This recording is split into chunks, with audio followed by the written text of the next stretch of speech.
Bill is courtesy of the Honorable Member Abdul Rahim.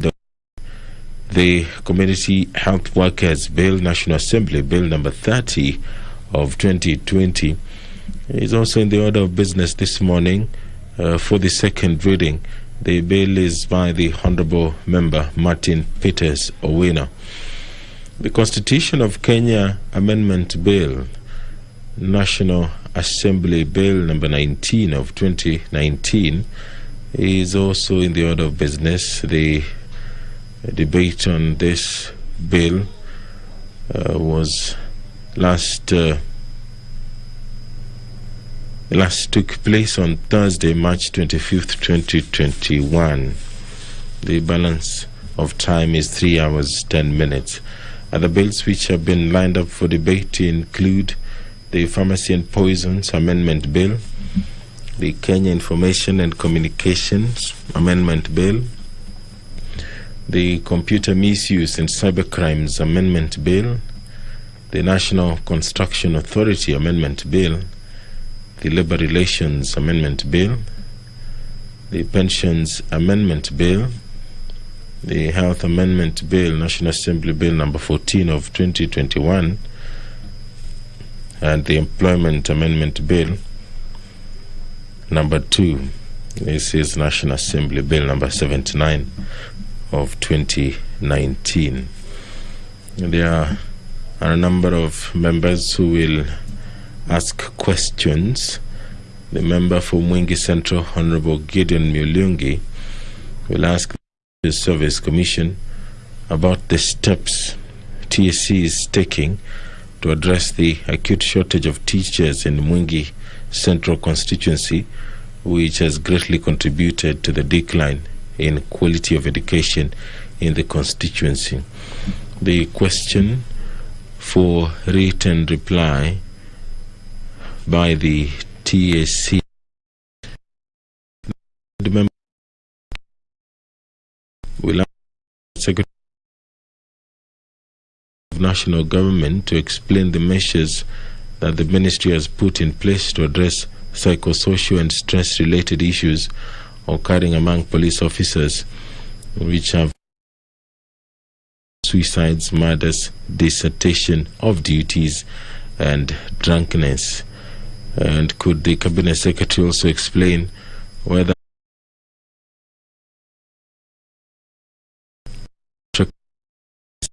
by such officers to the necessary? The question will be replied to the Departmental Committee on Administration and National Security. Member for Tharaka, Honorable Gitonga Murugara, will ask the Cabinet Secretary for Lands and Physical to explain the relationship between county boundaries and the land adjudication process with respect to the boundary between Tharaka Nithi County and Meru County as regards issuance of title deeds to residents of Tumera and Karocha locations in Turima Division and Gikingo, Theiti, and Ntoroni locations in Mukothima Division in Tharaka constituency. And could the Cabinet Secretary provide details of persons disputing the boundary between Tharaka Nithi and Meru counties and indicate how the dispute affects parcels of land owned by private individuals in terms of their demarcation, adjudication, and issuance of titles? When will the adjudication process of the stalled sections of Karocho, Turima, and Gikingo areas resume? And finally, from the Honorable Member, could the Cabinet Secretary clarify whether the Ministry of Lands has provided the budget required to complete demarcation and some of those areas estimated to be about 7 million shillings? The question will be replied to before the Departmental Committee on Lands. If you're just joining us, for the business of the National Assembly to commence this morning, the 11th of August 2021. The member for Ruiru constituency, Honorable Simon Kingara, We'll ask the Cabinet Secretary, Sanitation and Irrigation, is the ministry aware that the Juja water supply system project in Ruiru, whose contract was awarded in 2018, initially included Mwihoko and Mwihoko B areas as part of the beneficiaries as depicted.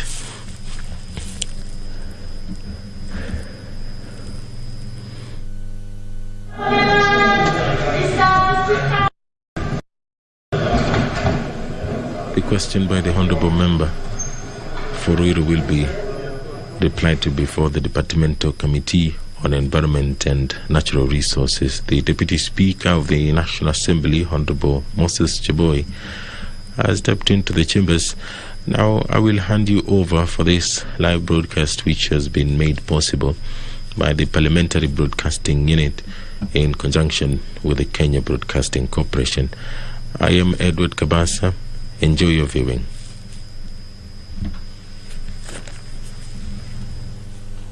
Honorable members, let's pray. Almighty God, who in your wisdom and goodness have appointed the offices of leaders and parliaments for the welfare of society and the just government of the people, we beseech you to behold with your abundant favor as your servants, whom you have been pleased to call to performance of important trust in this republic. Let your blessings descend upon us here assembled, and that grant that we treat and consider all matters that shall come under deliberations in so just and faithful a manner as to promote your honor and glory, and to advance the peace, prosperity, and welfare of our country and of those whose interests you've committed to our charge. Amen.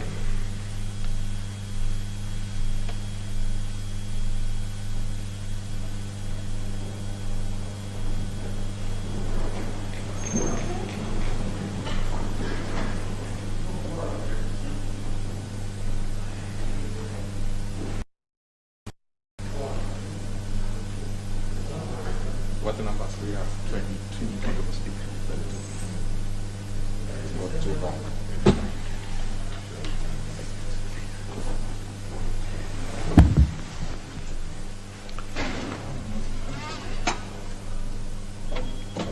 Honorable members, we do not have the required quorum to begin business.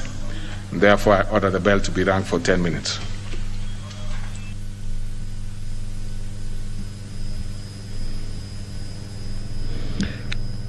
There is not enough quorum for business of the National Assembly to begin this morning, and so the quorum bell will be ringing for at least 10 minutes as respective leadership in the House mobilize or otherwise whip their members to step into the chambers to allow business of the National Assembly to begin.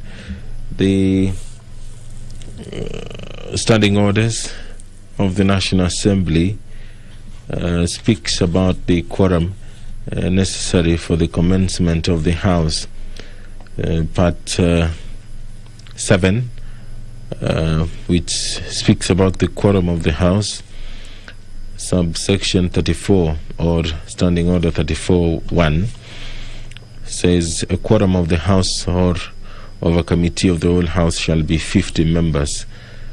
34.2 says that if there is not a quorum present when the chair is taken at the time appointed for a meeting of the House immediately after the saying of the prayer, the Speaker shall order the bell to be rung for 10 minutes, and if no quorum is present at the expiration of the 10 minutes, the Speaker may direct that the bell be rung for a further 5 minutes, and if there is still no quorum present, the Speaker shall adjourn the House forthwith to the next sitting. So we are within those 10 minutes as directed by the Deputy Speaker of the National Assembly, Honourable Moses Cheboy, and those members who are within the precincts of Parliament.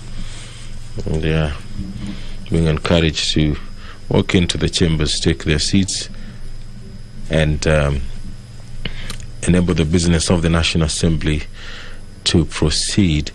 It is important to note that the Parliamentary Service Commission has moved to ensure that Parliament adheres to the COVID-19 protocols, which aims at curbing the spread of the coronavirus within Parliament and its pressings. The House, which would ordinarily accommodate all members, has a lean capacity at the moment. Only a handful of members are allowed to sit in the chamber at a given period of time. That number is slightly above 100 as opposed to the 300 and above which can fit in the chambers of the National Assembly. The COVID-19 pandemic has been in the country for 1.5 years now, and the National Assembly has been playing a leading role in ensuring that it curbs the spread of COVID-19. The member for North Horr constituency, Honorable Chachu Ganya, will ask the Cabinet Secretary for Environment and Forestry to explain why the National Climate Change Council, approved by the National Assembly in December 2016, is yet to be convened to date.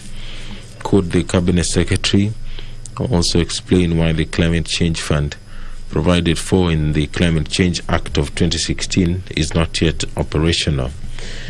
Could the Cabinet Secretary provide the status of the National Climate Change Action Plan 2018-2022, which is perceived to be operational, yet the Council that is mandated to approve its operations under the Climate Change Act of 2016 has never been convened?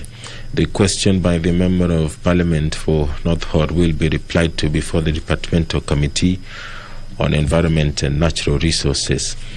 The member for Emuhaya constituency, Honorable Mboko Milemba, will ask the Cabinet Secretary for Transport, Infrastructure, Housing, Urban Development and Public Works to explain the circumstances that led to the demolition of houses at Emulaka, Ebulinji, Ematindo and Ebusanjili areas in Emuhaya constituency on 20th July 2021, despite some of the occupants possessing title deeds. Could the Cabinet Secretary provide details of the land belonging to Kenya Railway? And also, what steps is the ministry taking to ensure that the families affected by the demolitions in the said areas, especially children, widows, and poor farmers, are compensated and resettled, considering the affected were former railway employees who have stayed on the said railway land for over 10 years. The question by the Honourable Member for Emuhaya constituency will be replied to before the Departmental Committee on Transport, Public Works and Housing. The member for Embakasi West, Honorable George Thori, will ask the Cabinet Secretary for Interior and Coordination of National Government to provide the circumstances that led to the National Police Service officers overseeing destruction of properties in Moleom Ward, Embakasi West constituency, particularly along Kangundo Road, Kwamaji area and Umoja 3 areas on 10th and 22nd of July 2021. Could the Cabinet Secretary explain whether there was any court order or statutory notice given to the residents to vacate the land prior to the demolitions of the properties? What steps has the ministry taken to compensate the said victims for loss of their properties and livelihoods? The question by the Honourable Member for Embakasi West will be replied to before the Departmental Committee on Administration and National Security. We're still waiting for the quorum of the National Assembly to be achieved. The members, before I make a decision, those members who are in the other holding area, one particular one is of concern. The main holding area, the main one. Let's check and see, because I'm aware that there are a few members there.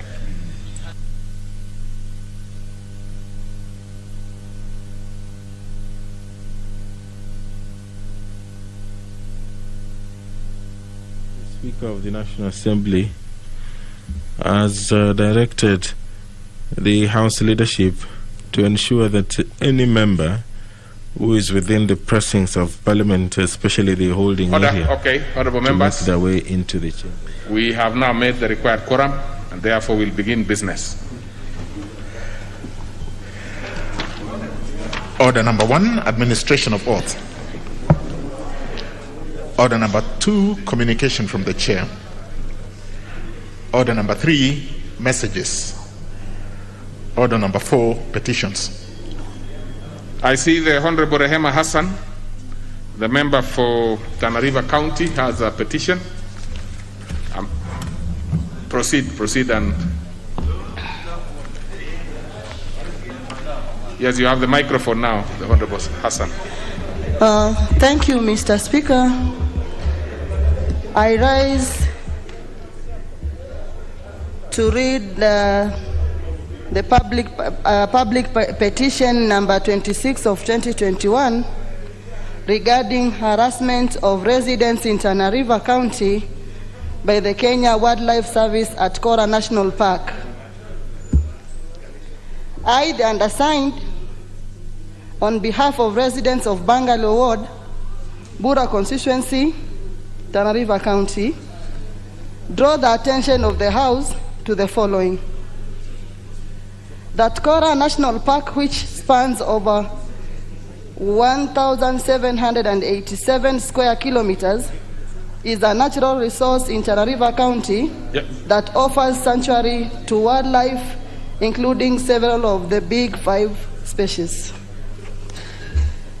That Kora was upgraded from a game reserve to a national park without the awareness and participation of the residents of the settlements adjacent to the park and the wider residents of the county. That the settlement adjacent to the park have provided protection to the wildlife by complementing the efforts of the Kenya Wildlife Service through reporting of all poaching activities, thus reducing incidents of poaching. That the KWS has failed to help mitigate human-wildlife conflicts in the area, neglected collaboration with communities living close to the wildlife habitations, and further failed to give incentives for the wildlife resource conservation and management through corporate social responsibility and community sensitization. That instead of solving all disputes between the locals and the wardens procedurally and professionally, KWS officers have repeatedly harassed residents, leading to frequent injuries of residents as well as massive losses of livestock.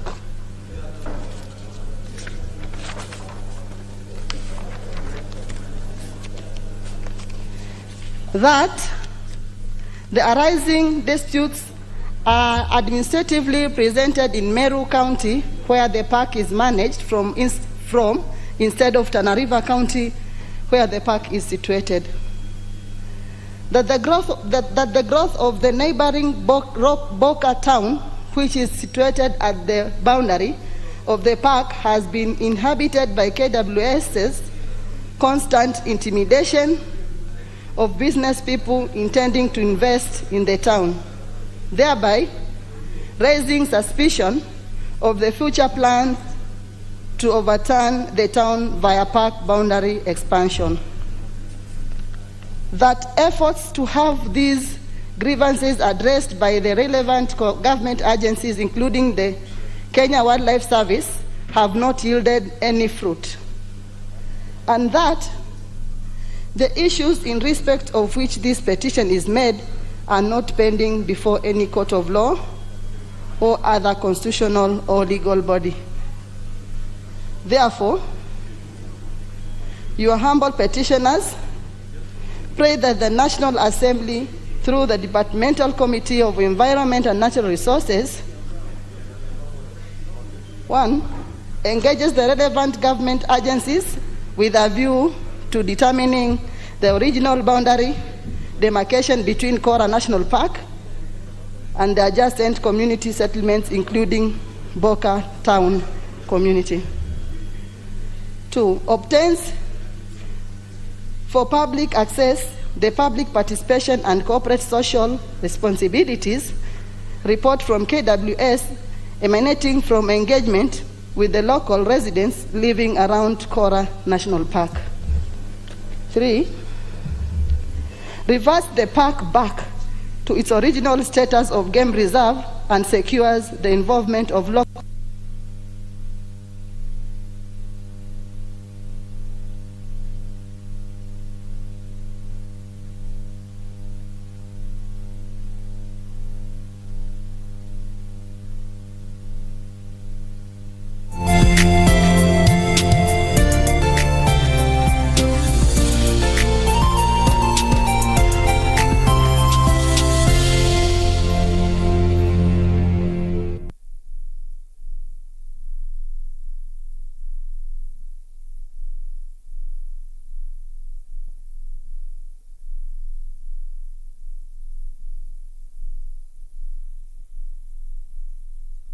Very well.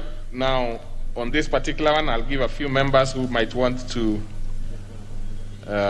give some thought to that particular petition. Honorable Murugara, you want to speak to this one? Thank you. Thank you very much, Mr. Speaker. Mr. Speaker, this petition is quite timely because for sure I know Kora National Park, which is an extension and borders the Meru National Park, which also borders my constituency. It is important that once a game reserve is being upgraded from a game reserve to a national park, there is adequate public participation. And this is the complaint that the Honorable Member for Tana River has, that the government just upgraded Kora National Park from a game reserve, which it has always been since the times of Adamson, when he used to live there. And then it becomes a national park, as a result of which the residents neighboring and also who are stakeholders are actually negatively affected.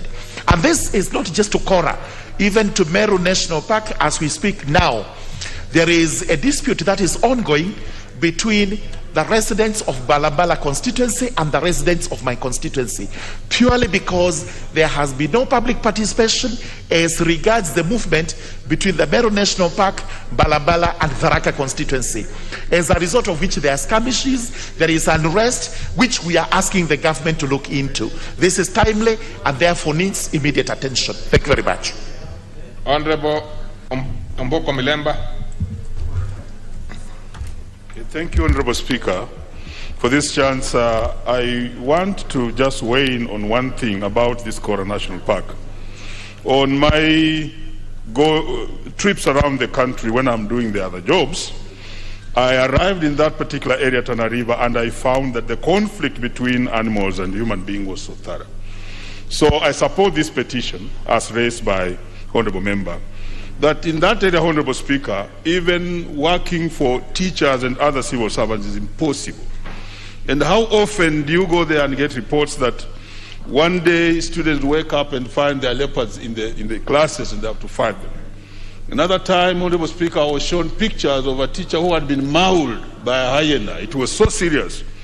So, in the same place... Honorable Osoro, you must be very careful not to mislead new members, especially. And I know you know what I'm saying.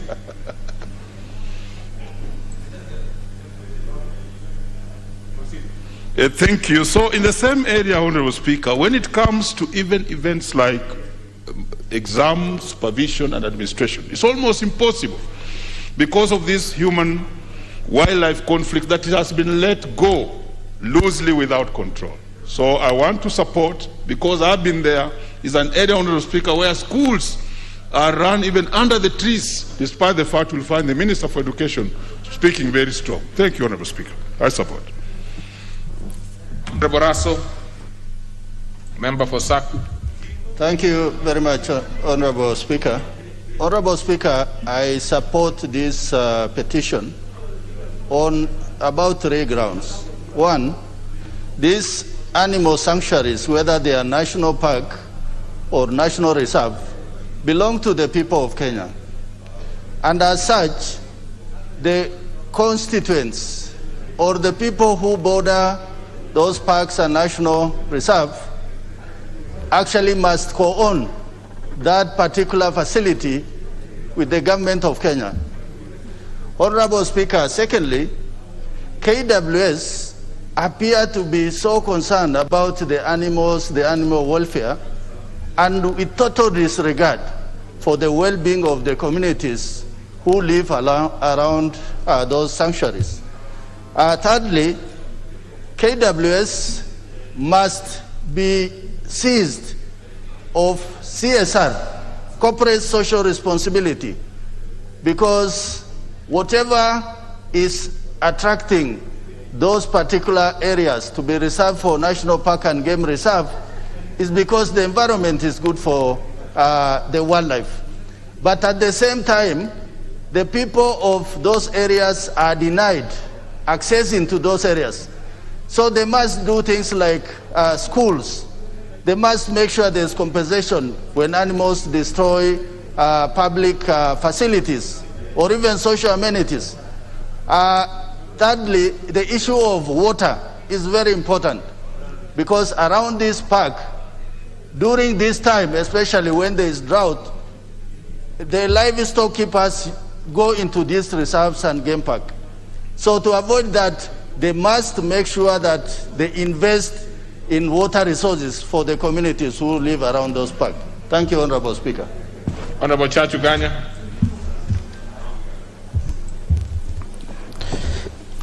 Mr. Speaker, I stand to support this petition by Honorable Member for Tana River. Mr. Speaker, this is a very critical concern for many Kenyans. I belong to that Committee on Environment Resources, which eventually have to probe this particular petition. But Mr. Speaker, at the end of the day, it's this House to make a decision, because whenever we are gazetting national parks in this country, it is this Parliament or the August House which will make that final determination once we reach that particular stage. But as a country also, we are a custodian for this global heritage, for humankind, and there will be a very thin balance on how we take care of the people who coexist with wildlife, as much as we also want to conserve this critical and very universal human heritage that God has bestowed in this country of ours. All right. I thank you. Let's have very straightforward communication, contribution, so that we can save time for other members. Let's have Honorable Wangwe, because I see there is a lot of interest in this particular one. So quickly, and then we'll be able to move. Thank you, Honorable Speaker. Honorable Speaker, allow me to support this petition by the MP for Tana River County. Honorable Speaker, as to what happens in Tana River, similarly happens to other places, Honorable Speaker. I want to cite a very good example of Kakamega Forest, where instead of human conflict in terms of security to human beings, Honorable Speaker, it's causing a lot of food insecurity. You find that wildlife from the forests are now invading farms, and those farms are no longer now producing enough food to serve the people. Therefore, Honorable Speaker, this petition, I would urge the Honorable Chair, who is here with us, that let him do a very thorough inquiry into the whole issue in totality, bring it to us, and then, Honorable Speaker, with the suggestions, we should now be able at least to formulate how to resolve this thing once and for all. Thank you, Honorable Speaker. Honorable Sankok, and then I'll come this other direction and give 2 members. Thank you very much, Honorable Speaker. And Honorable Speaker, I support the Member of Parliament for Tana River, because, Honorable Speaker, the gazetting must have public participation. And when you are upgrading or disgrading, Honorable Speaker, we must have the locals, because the locals co-own these game reserves or animal sanctuary, Honorable Speaker. Honorable Speaker, those who suffer the most because of animals being in the area, Honorable Speaker, is normally the locals. Because when the animals get out of the game reserve, they get into the farms, they destroy our livestock, they also kill human beings, Honorable Speaker. So, Honorable Speaker, it is imperative that they must be involved in such matters, Honorable Speaker, and benefit, Honorable Speaker. Honorable Speaker, thank God, because you are you come from Crusade, you have conserved Mao Forest, you are the lead in conservation of Mau Forest, and courtesy of it, we now have rivers like Mara River, and the spectacular of the wildebeest migration have come back, Honorable Speaker. So I know you will give good direction on this matter, Honorable Speaker. Thank you. Now, Honorable Majimbo Kalasinga, you seem to be learning the ropes too quickly, turning out to become a very active member of this House. I've given you the mic. I don't know what has happened somewhere. Well, just organize your thought, Honorable Kalasinga. In the meantime, let me give the Honorable Wamalwa as I look for a mic which is working there. Thank you, Mr. Speaker. You know, he's been my student. I've been guiding him, Mr. Speaker. And you can only learn from experience in this House. You can't be coming, taking a appearance, and you learn the procedures of the House. And I'm happy Honorable Majimbo is learning very fast. Thank you, Mr. Speaker. Mr. Speaker, this matter is similar. We've had so many petitions here, similar to this that the Honorable Member from Tana River has given. And the relevant committee, with the ranking member, Chacho Ganya, who is a committed member on that committee, Mr. Speaker, is the highest time they should get a solution for all, Mr. Speaker, because particularly on matters of conflict between wildlife and human, it has been going on for so long. You know, there must be a framework that has been put in place, Mr. Speaker, that can be able to help. Because, like, for instance, when it comes to destruction of food, these are matters that we've been talking every now and then. So the committee should look for a lasting solution and move with speed, Mr. Speaker, so that it can be able to be extended. And Mr. Speaker, like Chetambe, this issue of the gazettement, there must be a delicate balance between when you do the gazettement and human settlement. I've seen some areas they are doing the gazettement without proper public participation. And I'm saying this in Bungoma. Recently we saw Chetambe Hills, where I think the government has gazetted it without the due process being followed. The locals have done a petition through the Senate to object. So in future, any decision that is being done, public participation must play a critical role. Okay. And thank you, Mr. Speaker. Honorable Kalasinga now. I believe you should be able to, if you don't get the mic there, the option always that you have is to go to the dispatch area. So, but now that you have it there, proceed. Thank you very much, Mr. Speaker. And before I even support the petition, Mr. Speaker, I want first to thank you for acknowledging my growth, Mr. Speaker. I think I'm growing properly under the better guidance of yourself and others, Mr. Speaker. If they meet the Camp Rangers themselves, Mr. Speaker, they are still harassed. When, Mr. Speaker, students go to school, some of the day schools in this region, Mr. Speaker, the students cannot go to school very early in the morning, or they must be escorted by parents or seniors in the family, Mr. Speaker. It is high time this government takes seriously and creates boundaries, makes proper fences, Mr. Speaker, to protect the people. When you look at how food is destroyed in Meru, Mr. Speaker, elephants, Mr. Speaker, destroy farm, they destroy maize and all other produce in the farm. Mr. Speaker, this is time when you realize that some people who have got animals like goats and sheep, Mr. Speaker, they wake up one morning to find all of them destroyed by these wild animals. So, Mr. Speaker, I agree with the petition and I support this one. Thank you, Mr. Speaker. Okay, I think, honorable members, we can leave it at that. Let's go to the next order. Order number 5, papers. Order number 6, notices of motion. Order number 7, questions and statements. On that particular order, we will start with the segment on questions. Then we will go to both responses and requests for statements. So starting as of this morning is a member for Mwingi Central. Okay, so we then go to the honorable member, the honorable nominee, Honorable Keter, Gideon Keter, has made a request which we accept, that we defer the question. So we go to the member for Tharaka, the Honorable Gitonga Murugara. Thank you very much, Mr. Speaker. Mr. Speaker, allow me to ask question number 284 of 2021, directed to the Cabinet Secretary for Lands and Physical Planning.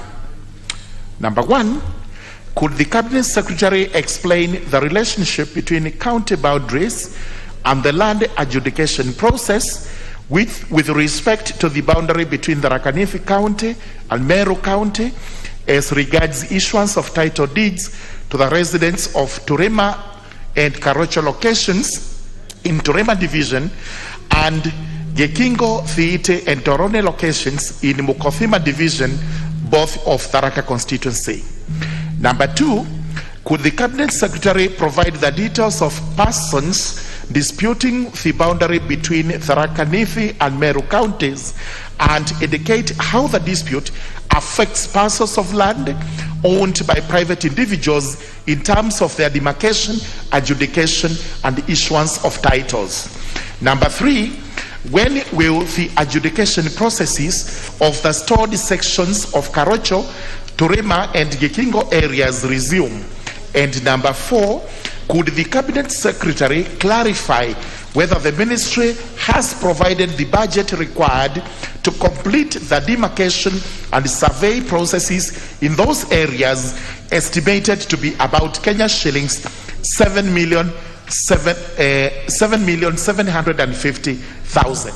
Thank you, Mr. Speaker. Very well. That one will be replied to before the Departmental Committee on Lands. And I want to revisit the previous order by, of course, committing this particular petition to the relevant committee, which is Committee on Environment. And I see the chair is in the House. Are you able to indicate how your timelines? Are you able to indicate the timelines that you require to process it? But anyway, I think we normally have the normal required timelines. I'm sure you'd be able to work on it within that particular time. Unless you want to make it a little earlier. Let's have you saying something to it.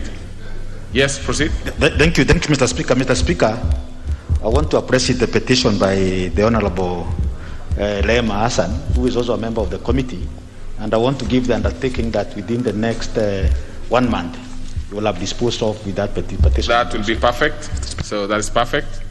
So let's proceed with the order we were in, and therefore ask the member for Ruiru, the Honorable Simon Kingara, to ask his question. Thank you, Mr. Speaker, sir, for according me this opportunity to ask question number 289 of 2021 on behalf of the great people of Ruiru, especially Muhoko Ward. The question, Mr. Speaker, sir, is directed to the Cabinet Secretary for Water, Sanitation and Irrigation. 1, Mr. Speaker. Is the Ministry aware that the ongoing Great Githurai Ruiru Juja Water Supply System project in Ruiru constituency, whose contract was awarded in May 2018, initially included Muhoko A and Muhoko B areas as part of the beneficiaries as depicted environmental and socio impact assessment, that is ESIA report of EIA 1460 all the way to 1469. Question number 2, what measures has the Ministry taken to ensure that the proposed areas in Muhoko Ward, where public participation was held by the ESIA team, including Q Ward, benefit from the water supply project? Number 3, Mr. Speaker, could the Cabinet Secretary provide the timelines as to when Muhoko area will be included in the project before its scheduled completion by the year 2021? Thank you, Mr. Speaker. Very well. That will be replied to before the Departmental Committee on Environment and Natural Resources. So we go to the next one by the Honorable Chachuganya, member for North Hall. Thank you, Mr. Speaker. Mr. Speaker, allow me to ask question 291 of 2021 to the Cabinet Secretary for Environment and Forestry. 1, Mr. Speaker, could the Cabinet Secretary explain why the National Climate Change Council, approved by the National Assembly in December of 2016, is yet to be convened to date? 2, Mr. Speaker, could the Cabinet Secretary also explain why the Climate Change Fund provided for in the Climate Change Act of 2016 is yet to be operational? 3, Mr. Speaker, could the Cabinet Secretary provide the status of the National Climate Change Action Plan 2018 to 2022, which is perceived to be operational, yet the Council that's mandated to approve its operations under the Climate Change Act 2016 have not been convened. I thank you, Mr. Speaker. Very well. Again, that one will be replied to before the Departmental Committee on Environment and Natural Resources, which you also happen to be a member. Next is the member for Emuhaya, the Honorable Omboko Milemba. Thank you, Honorable Speaker. I rise to ask question number 292 of 2021 to the Cabinet Secretary for Transport, Infrastructure, Housing, Urban Development and Public Works. Could the Cabinet Secretary explain the circumstances that led to demolition of houses at Emuraka, Ebulingi, Matindo, and Ebusanjiri areas in the Emuhaya constituency on 20th July 2021, despite the occupants possessing title deeds? Number two, could the Cabinet Secretary provide details of the land belonging to the railway line in the area? Number three, what steps is the ministry taking to ensure that the families affected by the demolitions in the said areas, especially the children, widows, and poor farmers, are compensated and resettled, considering that the affected have stayed on this land for more than 50 years? Thank you, Honorable Speaker. Very well. That one will be replied to before the Departmental Committee on Transport, Public Works and Housing. So we go to the next and the last one by the member for Embakasi West, Honorable Theuri. Thank you, Mr. Speaker. Allow me to ask question number 301 of 2021 to the Cabinet Secretary for Interior and Coordination of the National Government. Number one, could the Cabinet Secretary provide the circumstances that led to the National Police Service officer overseeing destruction of property in Molem Ward, Embakasi West constituency, particularly along Kagundo Road, Kwamaji area and Umoja 3 areas on 10th and 22nd July 2021? Number two, could the Cabinet Secretary explain whether there was any court order or statutory notice given to the residents to vacate the land prior to the demolition of their properties? Number three, what step has the ministry taken to compensate the said victims for the loss of their property and livelihoods? Thank you, Mr. Speaker. That one will be replied to before the Departmental Committee on Administration and National Security. Then now we go to the segment on statements. I think the better way is to start with the statement request, and then we go to the responses to various statements.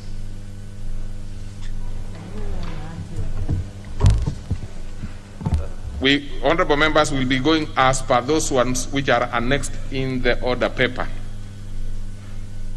So I believe it should be the one by Honorable Kingola. Actually, it's the only one that is being requested. The rest are responses. Thank you, Mr. Speaker, for giving me this chance. Honorable Speaker, pursuant to Standing Order number 442C, I wish to request for a statement from the chairperson of the Departmental Committee on Environment regarding the imminent health and environmental disaster posed by a damaged section of sewerage system along Mombasa Road. In particular, an area marked as KM2-090-3-000 along the Nairobi Expressway.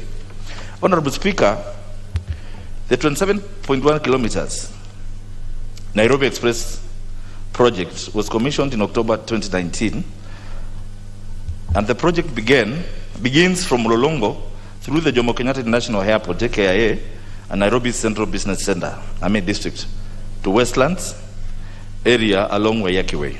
Honorable Speaker, the ongoing construction of the expressway has resulted in numerous inconveniences to residents and business communities living and operating along the Mlolongo, JKIA, and the Waiyaki Way areas. The contractor, China Road and the Bridge Corporation, CRBC, and its subcontractors have failed to provide the necessary alternative drainage and the sewerage. diversions in parts of the project. During the construction, Mr. Speaker, several sewage lines have been destroyed. In addition, the contractor has dumped construction materials on sewer lines, leading to blockage and sweeping of sewage waste to uncharted areas. For instance, Mr. Speaker, the Little B Kindergarten and the primary school along the Syokimau Loan Area Access Lane, the said schools have been affected and may be closed indefinitely since they are flooded with raw sewage, which also pose serious environmental and health hazard to the pupils and area residents. Honorable Speaker, I therefore, it is against this background that I seek for assessment from the chairperson of the Departmental Committee on Environment on the following. 1, what measures are being put in place to avert the impending environmental and health hazards occasioned by the raw sewage spillage in the said area? Number 2, what measures are in place to provide for sewer lines and other road infrastructure that will ensure proper drainage of the raw sewer waste along the diversions and in particular in Syokimau area? Number 3, what urgent steps is the contractor taking to stop the spillage and ensure removal of the sewage waste from the said schools grounds, amongst other areas, so as to avert further damage? And 4, could the committee consider conducting a site visit within the next 2 days to assess the magnitude of the damage and the cause, that the relevant authorities to take action immediately? Number 6, Mr. Speaker, the snailing jams from Syokimau, Mulolongo to Nairobi are caused by lack of diversions, Mr. Speaker, because the contractor has done or put no effort to put diversions for the same.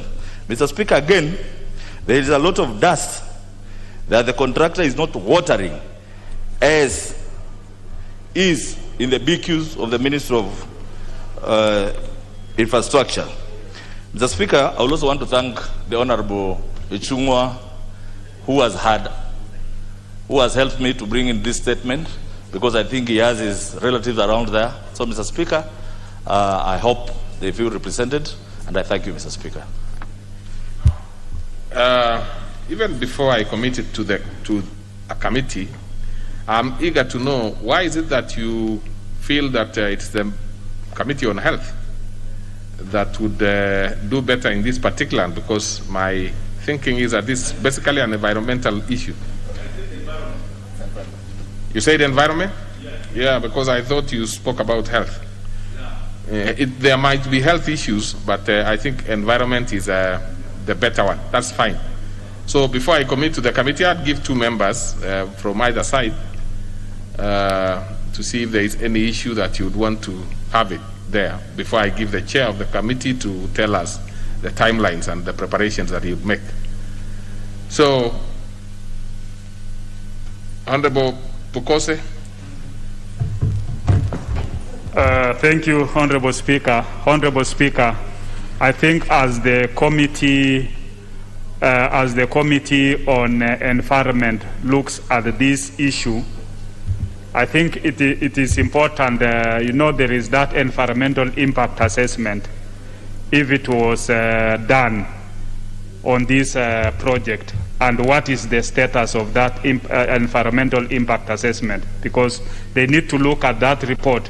There is also what we call the health impact assessment.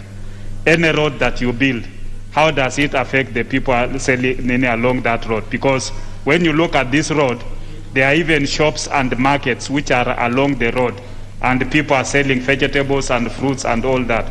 How do we protect our people from those challenges, and especially the health impact assessment? Okay.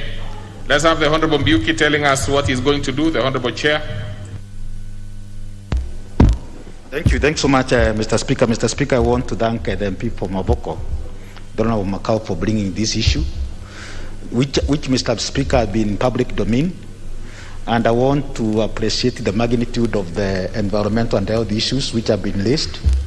And I want to make the commitment, Mr. Speaker, that with the support of the clerk's office, this committee, the Committee of Environment and Natural Resources, will schedule to visit the place next week on Tuesday.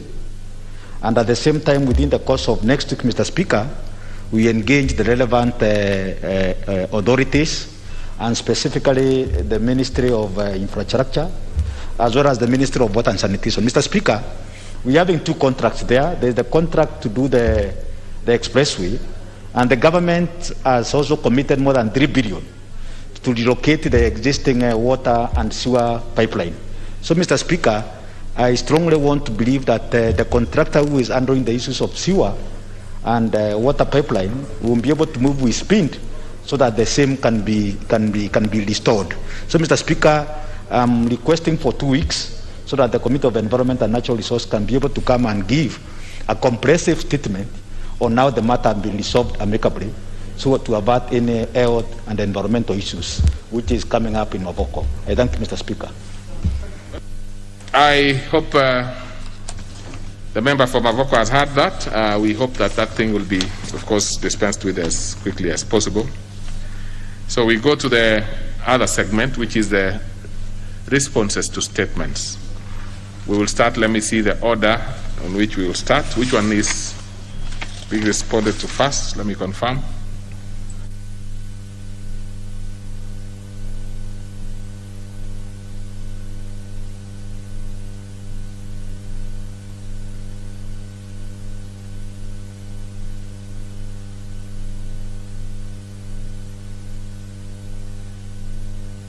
So then we will start with the response to the Honorable Kangogo Bawen's request for statement on banditry attack and killings in Marakwet East constituency, which will be responded to by the Chair Administration and National Security Committee.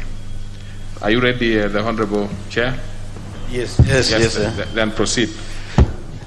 Thank you, Honorable Speaker. Honorable Speaker, this is a response to request for statement by the Honorable Member for Marakwet East, the Honorable Kangogo Bawen, who sought the following from the Cabinet Secretary in charge of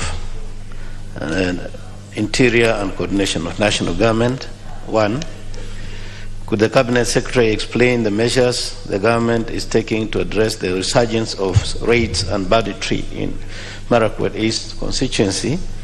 And the second one was to state the efforts that are put in place to arrest the perpetrators of the attacks and recover the stolen livestock. And the response, Honorable Speaker, is as follows. Following reports of cattle rustling in Marakwet East constituency, security agents in the area responded and made the following recoveries. 1. On 21st June 2021 and 24th June 2021, police recovered 66 cows and 10 goats and handed over to the owners. 2. On 28th June 2021, 14 cows belonging to Mzee Tabel was stolen and later recovered and returned to the owner. And 3. On 3rd July 2021, 95 goats and 7 cows belonging to William Chebet and Kipkori Limo respectively were stolen, and efforts to track and recover them are ongoing. Honorable Speaker, the following measures have been put in place to address the resurgence of raids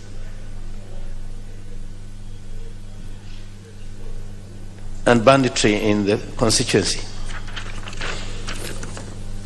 1.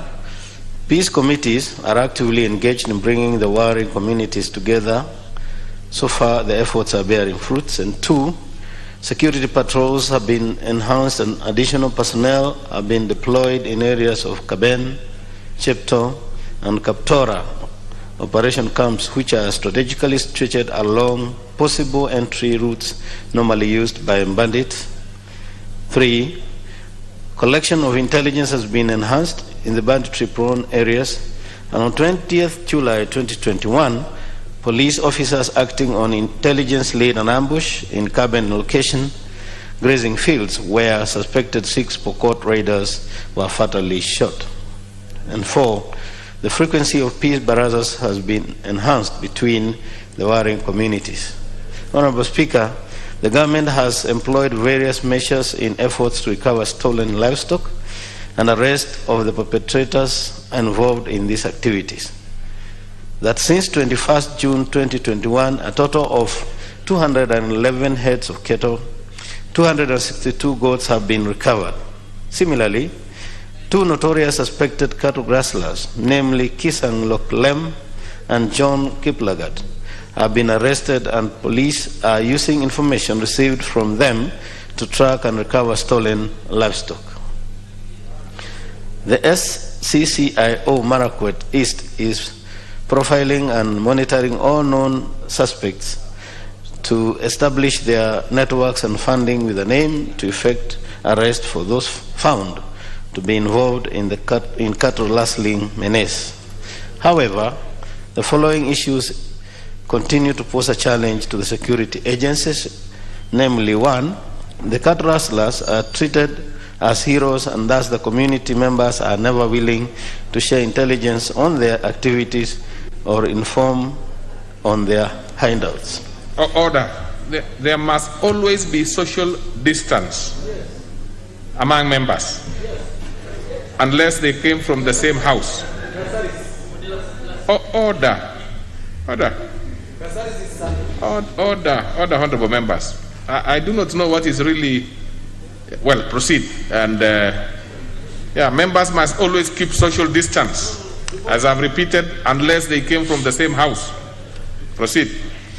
Thank you, Honorable Speaker. The second challenge is that Marakwet East constituency has rugged terrain and impassable routes, which hamper swift response to incidents by security personnel. 3, presence of illegal firearms and crude weapons in the hands of warring communities. And 4, lack of alternative means of livelihood in both communities, which make them resort to cattle rustling. And lastly, the 5th one is that both communities sympathize and support their respective bandits' activities. In order to deal with insecurity in the area, the government intends to implement the following measures, namely 1, deployment of special police unit at Dira between Baringo and Marakwet, which is a possible escape route, and 2, establishment of a police station at Chesogon area. I thank you, Honourables. Very well. The Honourable Member for Marakwet East. Yes, represented by the Member for Marakwet West. Thank you, Honourable Speaker. I do want to thank the Chairman for National Security for the response. But, Honourable Speaker, the last time we were there with CS Matiang'i, we were taught, and all the leaders from that region, West Pokot, Elgeyo-Marakwet County, and Baringo County, the CS agreed to send a special DCC to TOT to take care of the issues around that region. But to date, Honourable Speaker, we just were surprised to see last week that instead of sending a special DCC, there was a curfew that has been enforced from 6 p.m. to 6 a.m. So, Honourable Speaker, we're still requesting that that special DCC and the police station that has been mentioned by the Honourable Chair be built quickly. They can even set up a police post initially, using tents so that security is restored. But we are happy so far, for the last 1 week or so, there is relatively peace in the area. Thank you, Honourable Speaker. Okay. Well, I'm trying to look out for a new member because I see the rest of the members who have made requests are the normal. Okay, let's go to Honourable Dr. Pukose. Apparently, Honorable Speaker, I was MOH in Marakwet, and I know the place very well. Honorable Speaker, this issue of cat rustling has actually been there for quite a long time. And I want to thank the Chair Security for the response which is made. But it's important that when you go to, there's a police station at a place called Mokil. And that police station actually needs to be, at times you find that they have challenges when it comes to even patrol in terms of the vehicles. So I think when the contract for the vehicles, the lease agreement is renewed, I think it is good to enhance that place with more vehicles so that you can enable the officers to be able to trace these cattle rustlers, especially where you've responded that they are still following up those cattle that were stolen. You know, following up cattle that have been stolen for more than 2 weeks is a very long time. Recovering them is a challenge. I think the government also needs to put in measures for even issuing cows for wealth creation in areas like that. How do you support what is there to support those who have whose cattle and that is their only livelihood that they had? We must have measures that can support them, maybe by giving them some cows that even breeds that cannot be able to be stolen and be taken to hardship areas. Thank you, Honorable Speaker. Okay, Honorable Ganya Chachu. Mr. Speaker, this issue of cattle rustling among the pastoralist communities is a serious crisis. Mr. Speaker, as members of Parliament, while our core function here is to legislate, to represent, to oversight, and also maybe to make a decision on the issues of national importance in terms of deliberation on this floor. For some of us, Mr. Speaker, 80% of our time is just spent agonizing on this mess of cattle rustling in our regions. Yet we have very little powers and capacities to deal with it. Mr. Speaker, I think it's really of essence and of significant importance, it's actually an imperative, that this government comes up with serious ways of addressing cattle rustling. Mr. Speaker, in my own constituency last week and the week before, there was serious cattle rustling that was going on between the Gabras, the Dasnat, and the Turkanas. It's just so unfortunate. And even now we are told of many efforts that are being done by cattle rustlers to do increase banditry, increase cattle rustling within my constituency. We have reported this to the police and other security agencies, but even before, the reports that we do in good time have never been a deterrent. They have never impeded these cattle rustlers from creating chaos, killing innocent Kenyans in those parts of the country, and taking away all their livelihoods in terms of livestock. Mr. Speaker, we are really pleading with the government to, even if it means reinstating KPRs or Kenya Police Reservists or National Police Reservists as they are called of late, or coming up with other measures, even using drones. Because these people, Mr. Speaker, go in masses. There are 300 people, 200 people who walk. They don't fly or they don't drive. And if the government is serious, Mr. Speaker, if our government is serious, this can easily be deterred. It cannot be a usual game every other day. Mr. Speaker, sir, I really hope, Honorable, our Chairman for Security, my good friend, Honorable Yai, will do whatever it takes to really come up with the measures, because it can be deterred, Mr. Speaker, sir. But it's really a serious crisis in this region, Mr. Speaker, sir. Many people have lost their lives, many people have lost their livelihoods, and in some of these regions, Mr. Speaker, because there are no papers, like in my constituency, nobody even reports about it.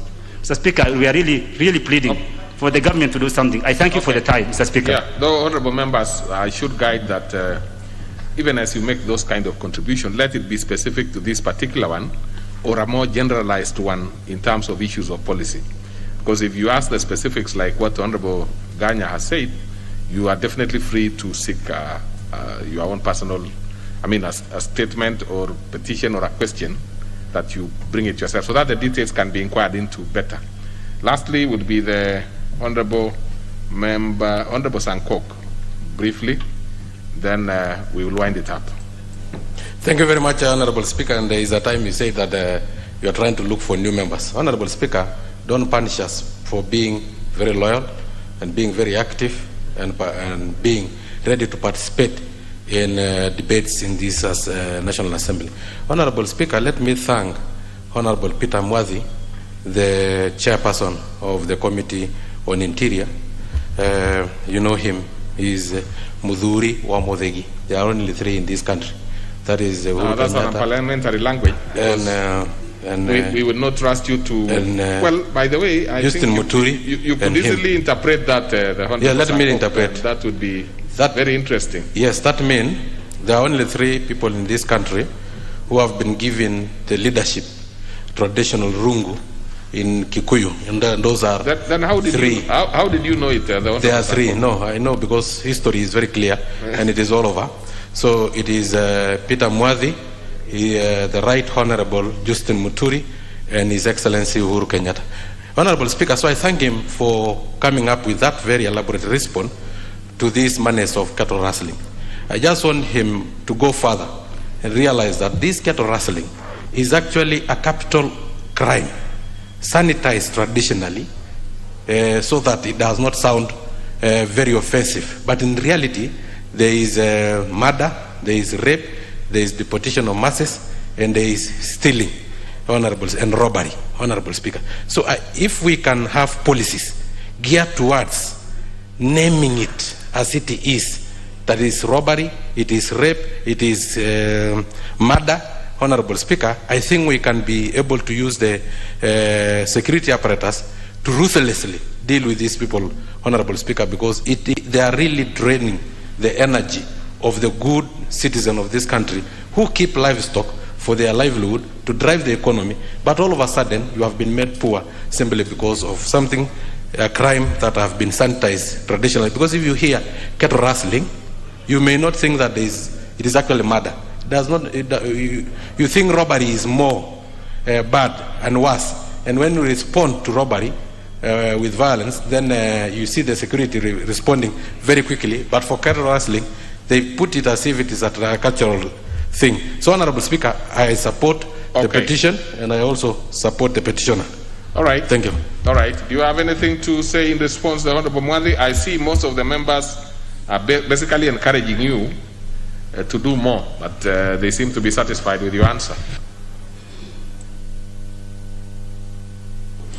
Yes, Honorable Speaker, thank you. And I want also to agree with most members that the issues of insecurity, cattle rustling, and so on that have been happening within the country.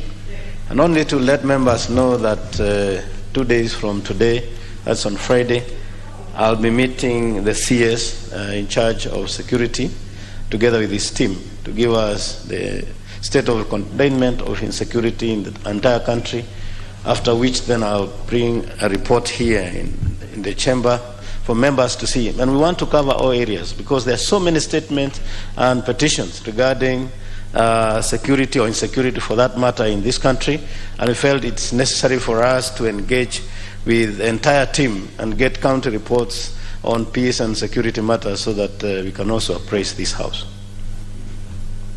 Thank you very much. Now, then we go to the next one by the Honorable Abdul Samad Nasir on police brutality against peaceful demonstrations in Mombasa County. The Honorable Abdul Samad.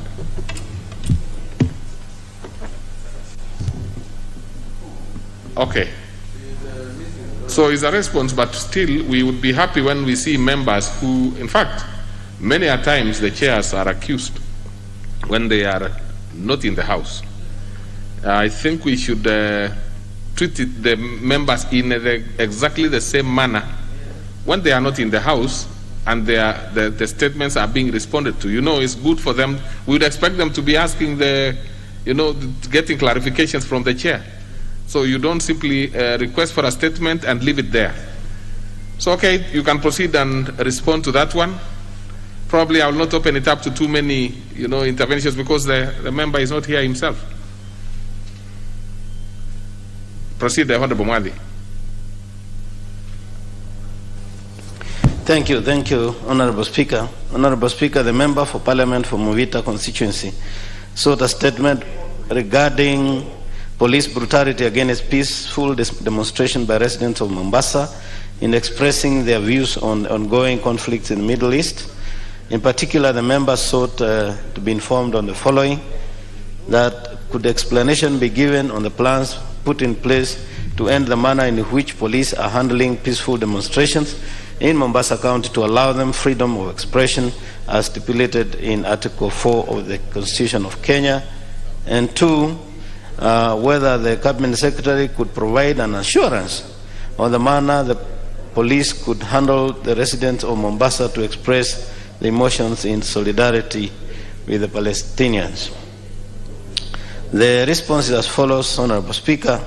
The government has, as guided by the Public Order Act, has measures outlined on how to handle peaceful demonstrations and allow freedom of expression as follows. 1. Prior holding of consultative meetings with organizers before allowing such demonstrations. 2. Agree with organizers on the route for the demonstrations. And 3. Ask the demonstrators to provide their own security plans during demonstrations. Honorable Speaker, residents wishing to express their solidarity with the Palestinians should be guided by existing laws and regulations. However, the demonstrations have to observe and adhere to the Ministry of Health COVID-19 containment protocols and regulations. The police, Honorable Speaker, the police officers are trained on how to handle the demonstrators in line with the legal provisions and statutes, and specifically the Public Order Act and as provided for in the Constitution. We wish to state that it is the role of government through the National Police Service to promote and ensure security of citizens even during legal processions. However, the organizers need to notify the area OCS beforehand for these security arrangements to be put in place. And that's a response, Honorable Speaker. I thank you. Very well. So then, let's see what Honorable Mwarigi, you want to say something to this? Mwirigi? Thank you, Mr. Speaker, sir. I wanted to comment to the first response, but even to this. Mr. Speaker, the people of this republic has the right, as enshrined in the Constitution, Article 37, to demonstrate and picket, Mr. Speaker, and the security is supposed to be provided, Mr. Speaker, for those people who are demonstrating. So it is not right, Mr. Speaker, for the people doing peaceful demonstration to be disrupted by the police officers, to be beaten, Mr. Speaker. It is not right. So it is maybe right for the chairperson or for the CS Interior, Mr. Speaker, to advise the OCS, the OCPD, the regional commissioner also to devise ways which can guide the demonstrators, Mr. Speaker, when they are out there to demonstrate. Thank you. Okay. So, honorable members. Okay, Honorable Bukose, again.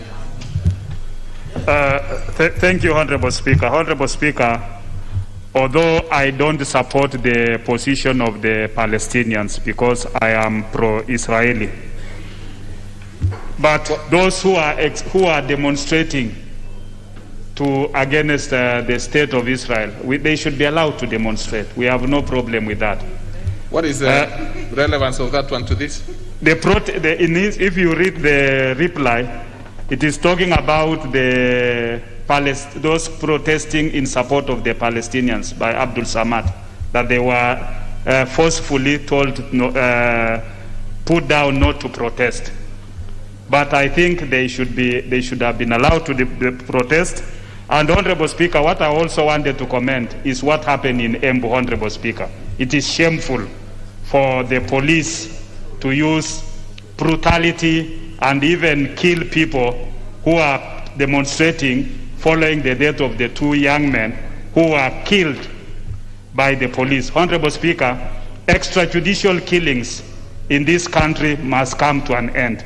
And any police officer who was responsible must be taken to court, tried, and be chained according to the laws of the land. So I think the police should not consider themselves as being above the law, that they can use excessive force and kill young people even after the curfew hours, just because you have stayed out of the curfew hours. That is very brutal, that is inhuman, and it's a shame as a Republic of Kenya. That should not happen. Okay. The Honorable Nangabo Janet.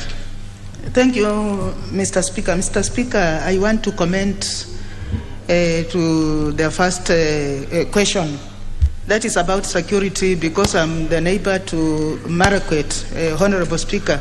No. Speaker, I was requesting if you can allow the committee to go on the ground so that they can see exactly what is happening.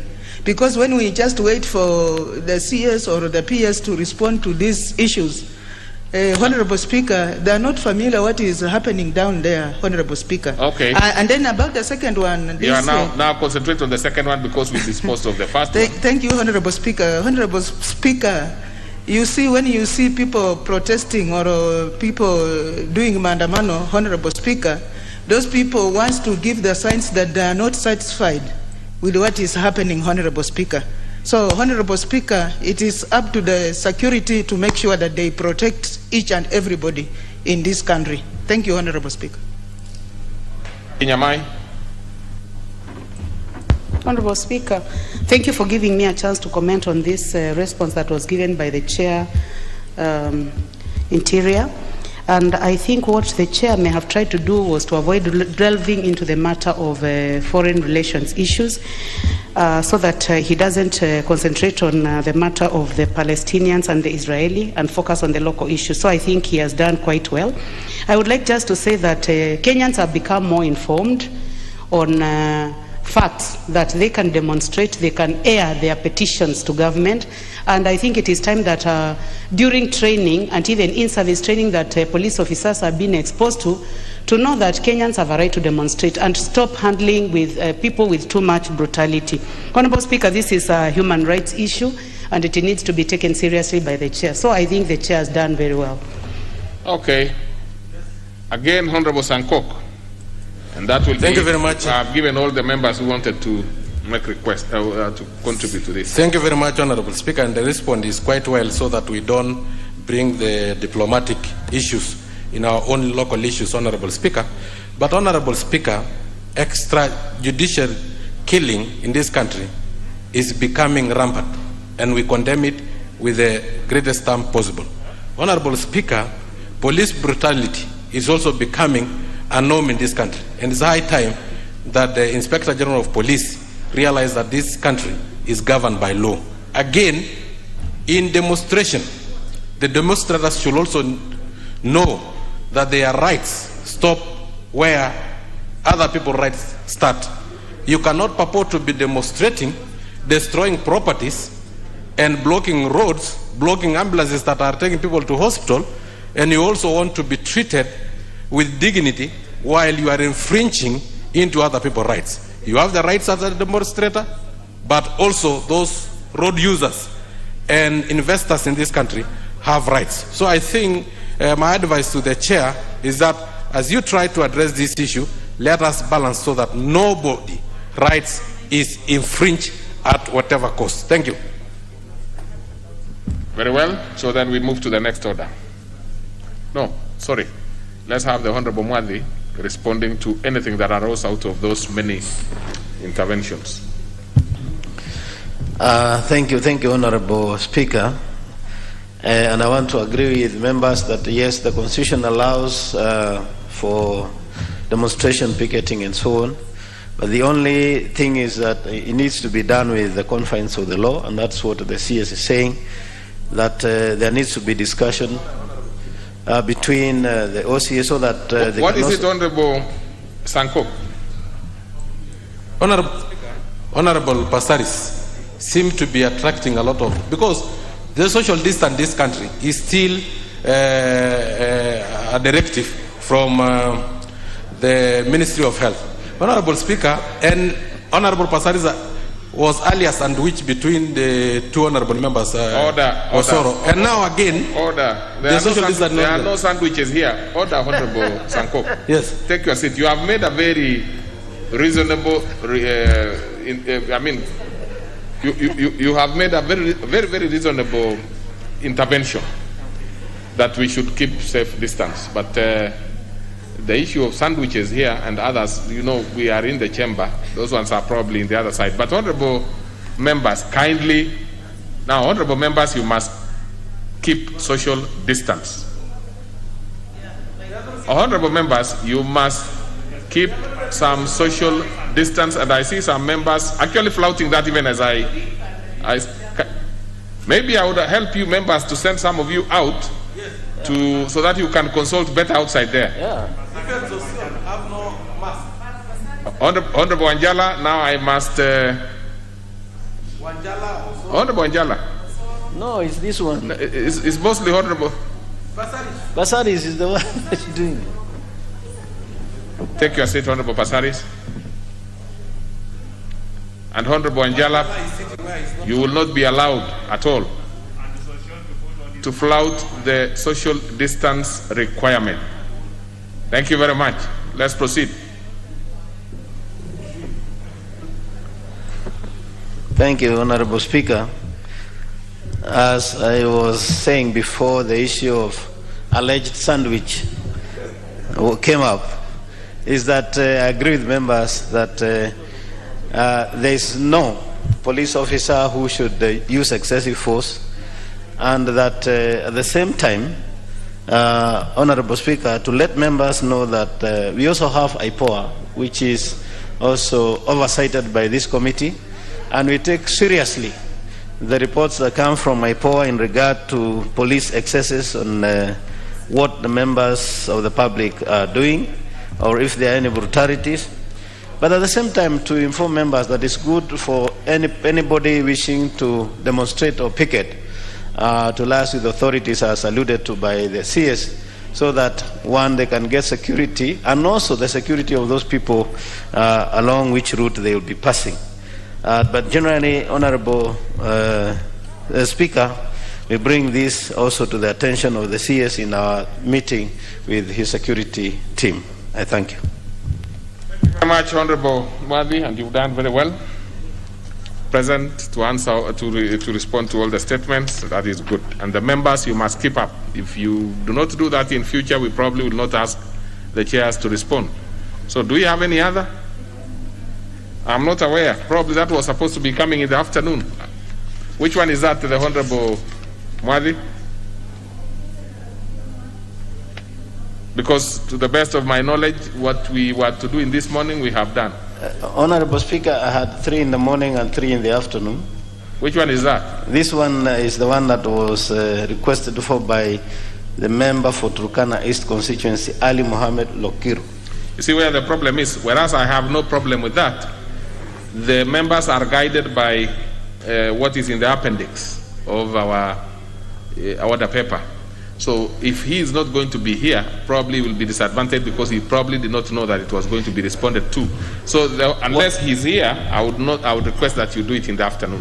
But let me also say this, that my practice, and I think is a good practice, Honorable Speaker, is that before we read and take it to table room, we normally consult the member and they accede to us, our request to give the statement. So in this case, unless it was not listed. No, it's not listed. I've just confirmed.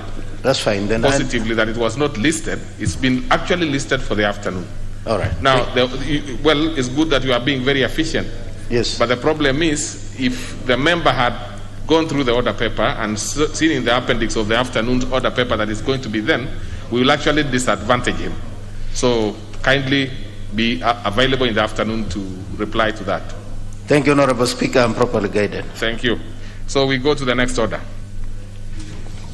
Order number 8, the Alcoholic Drinks Control Amendment Bill, National Assembly Bill number 70 of 2019, second reading, resumption of debate. On this particular one, we had 33 minutes left, so the mover should be ready to respond anytime, 10 minutes before the end of these 33 minutes. So let me see if there are members who want to speak to this one. I see the Honorable Pasaris. You want to speak to this one?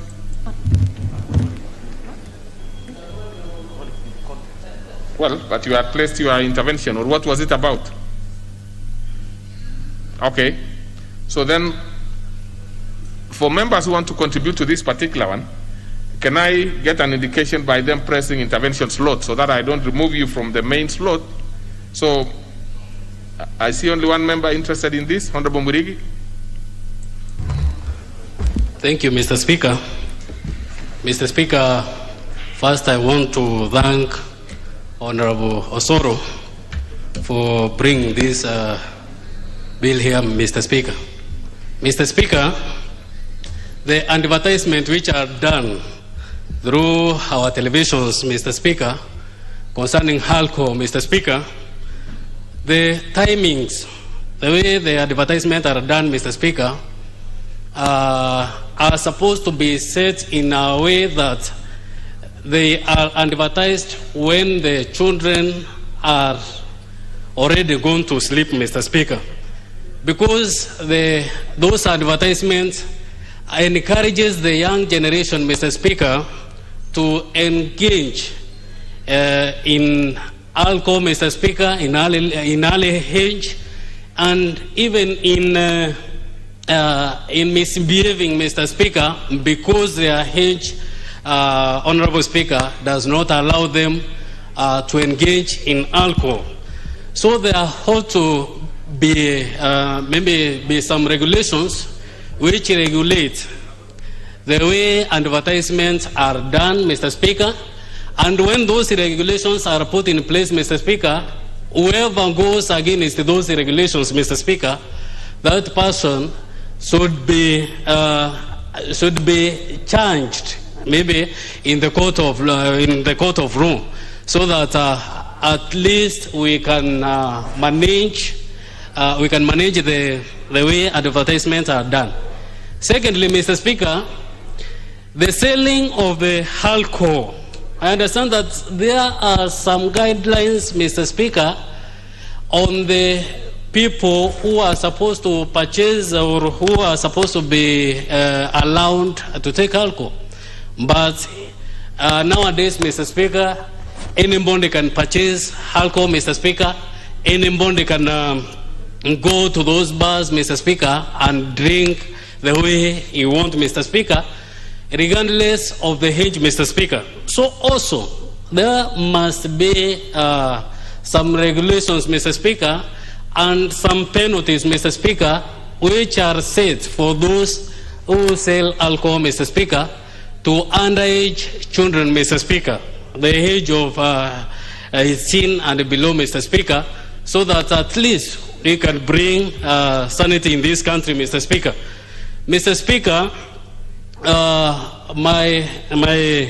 maybe my conclusion, Mr. Speaker, I would like to urge this House, when we pass this, Mr. Speaker, to be enacted so that at least it can be followed to the latter, and also our young generation, Mr. Speaker, can grow well. And maybe if there is something which can be encouraged to our young generation, Mr. Speaker, is first to know God first, because those other earthly things, Mr. Speaker, will come later, or they are existing there. Mr. Speaker, with that, I beg to support. Thank you. Okay, the Honorable, no, I mean, I can see I almost gave the Honorable Osoro, but Osoro should be now to respond. I see no other member interested in speaking to this. So, again, Honorable Pasaris, I had given you an opportunity. You said you do not want to contribute on this one. So, you have... Thank you, Mr. Speaker, sir. But, Mr. Speaker, you know, when you're being attacked for all manner of issues, when you're not as guilty as you are, it throws you off balance. So, Honorable Songkok today has been on to attack me on various issues, including saying that I was being sandwiched or I was sandwiching. So, Mr. Speaker, on serious matters... I don't think Honorable Songkok was more interested about you. I think he had an issue with the Honorable Wanjala. Yes, Honorable Wanjala was definitely sitting on a chair that is not marked, and he's since moved. Yes, so, he's since moved, but it was only Pasaris that I was hearing. No, I think Songkok had some issues, but actually it was Honorable Wanjala. Yes, and he is known. So let's proceed. No, Mr. Speaker, I agree. COVID is very serious, and us as members of Parliament have to actually adhere to COVID protocols. And we're all wearing our masks. And unfortunately, with the mask and because of the low tone, sometimes we have to get close to each other. So the social distancing of 1 meter will mean that the house will be very noisy. So I think as long as our masks are put on well, and we are able to, to talk to each other, because it's necessary for us to communicate as well in low tones. So, Mr. Speaker, I stand to support the Alcohol and Drinks Control Amendment Bill brought to the National Assembly. And I actually, I'm very proud of Honourable Silvana Sosoro for bringing up this bill. It is really a serious matter. Alcohol and drugs are really ravaging our youth. When we are talking about the hustlers, as we call them, most of the Kenyans right now are actually lost because of alcohol and drug. And the reason is because it's been made so lucrative, it's so attractive.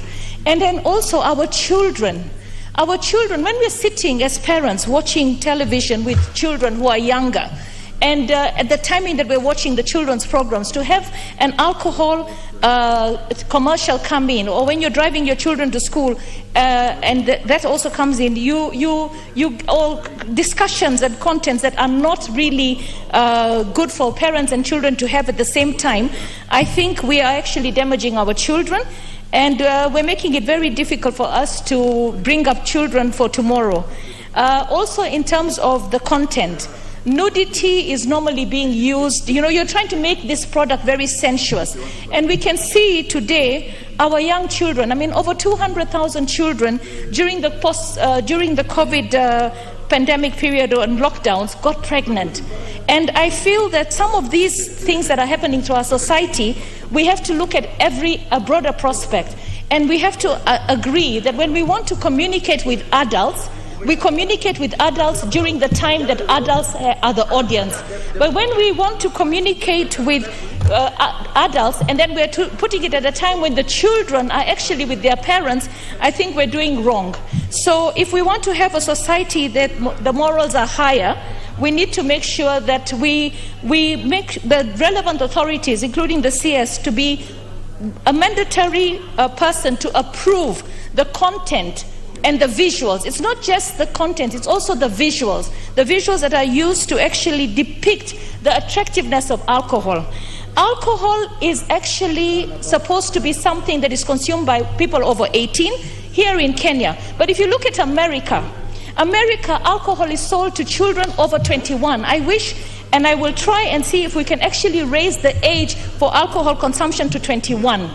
And when it comes to adverts, we're not just talking TV, electronic.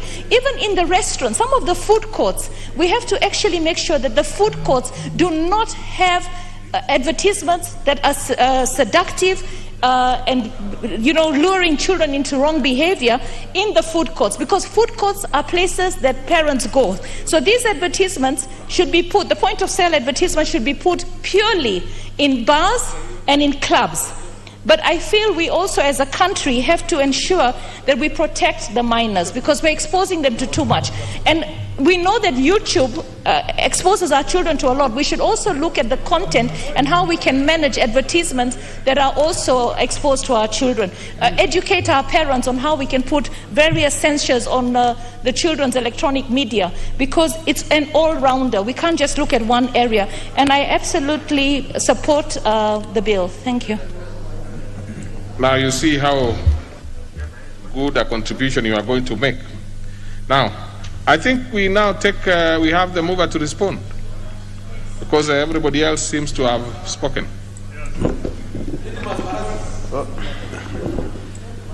Mr. Speaker, thank you very much. Although Honorable Ditbas Barasa has requested me 1 minute to make a contribution. No, let me ask you, are you the... I am moving you through the chair. You want to contribute? No, I'm responding. I'm replying. You are responding, isn't it? Yes, sir. Yeah, because you are talking about Didmas Barasa. Where is Didmas Barasa? No, he sought 1 minute from me, donation, and I wanted to request you to... No, we don't have a problem with giving out time. In fact, you could give him yourself. But since I've given you now, you are free to donate to any member because we have not cut debate. Okay. We do not cut debate on this one. So you can give the Honorable Barasa if you wish. Okay. And actually, unfortunately, you should have requested. We were looking for members who want to speak to this, so you should have gotten more time. But now that you did not request at that point, probably you don't even have a card. Just have the 1 minute that you are given by your colleague. Did you say 5 minutes? If you do 5 minutes, then the Honorable Osoro would have five minutes remaining. I said 2 minutes. 2 minutes. 2 minutes, Honorable Osoro. Not Honorable Didmas.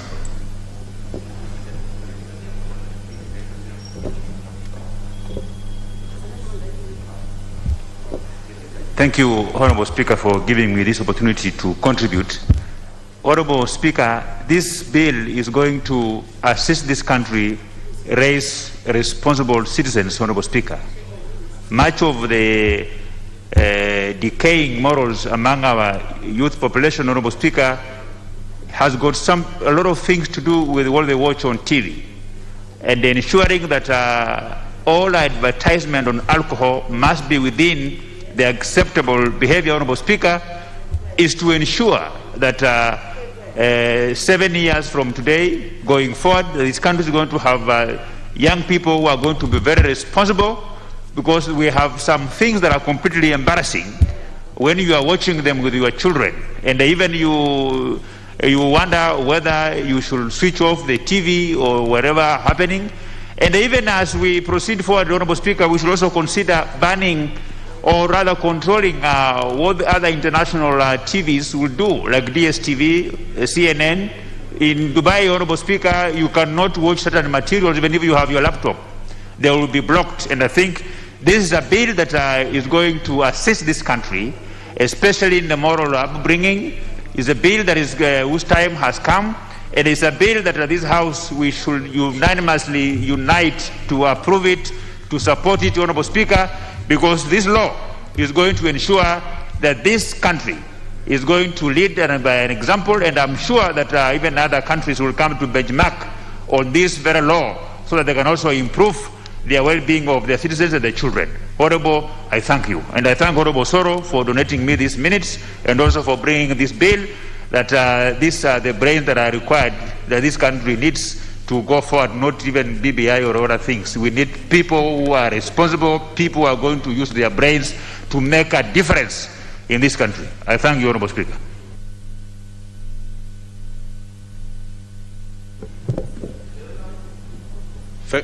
Thank you very much. The Honorable Osoro. Thank you very much, Honorable Speaker. I want from the onset to appreciate all the contributions that have been made by my colleagues in this House. Since we started this motion and the second reading of the Alcoholic Drinks Amendment Bill, number 70 of 2019, last week on Wednesday, I take in and admit the proposals that many of our colleagues made here in regard to further amendments to the particular bill, and I invite them further to review it and bring forth the amendments when we get to the third reading. This clearly shows that we've all fallen victim of embarrassments with very funny content, when very funny content is brought on TV, especially when you are seated with members of the family in the house. It's usually very embarrassing to see somebody dancing naked while advertising alcohol. You know, when you are seated with your teenage kids, it's usually very embarrassing to see that. You actually feel like you need to switch off your TV.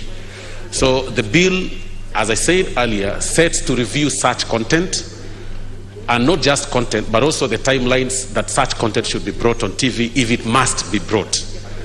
And that is why I invite the honorable members, when you get to the third reading, the further amendments that most of them proposed, in regard to what should be termed as moral content and what should be termed as immoral, what regulations should be set, of course, and with the punitive measures. Like Honorable Millie said, that 500,000 for the defaulters, or rather for those who will, of course, not comply with the law, is a bit lenient, and she felt that we should set higher retributive measures for purposes of morality, so that we are able to save, the next generation. Several members, of course, said that young families are dying, and the young families are fighting. People are not able to raise their children well because of this alcoholism. And it's upon us now to set the ground earlier, to set people earlier, to try and twist the content that is brought on TV.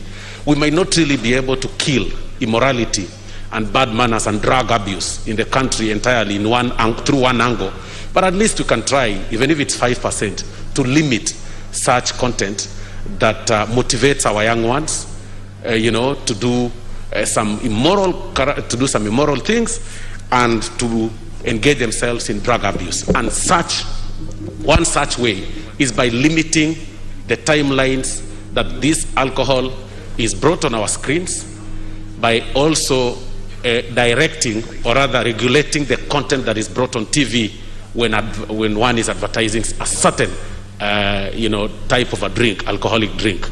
Because as I said, sex is not related to alcohol. How they try to twist it and marry them and bring them forth on TV between 8 and 9 when you're seated with your kids, teenage kids, is very confusing. And that is why we are pushing for this. And for that reason, as I thank the honorable members and I invite them for the third reading, as we seek further to review the regulations, I beg to reply. Thank you, Honorable Speaker. Very well done, Honorable Soro, but I will defer the putting of the question to such time that the matter will be set down on the order paper again. I direct that we move on to the next business. Order number 9, the Kenya Deposit Insurance Amendment Bill, National Assembly Bill number 43 of 2020, second reading.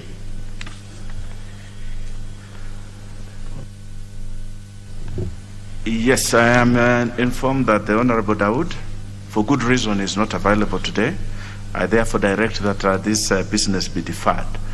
We move on to the next. Order number 10, the Community Health Workers Bill, National Assembly Bill number 30 of 2020, second reading.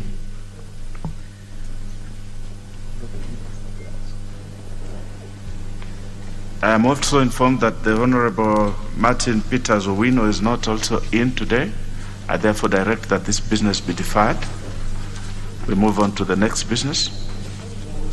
Order number 11, the Constitution of Kenya Amendment Bill, National Assembly Bill number 19 of 2019, second reading, resumption of debate.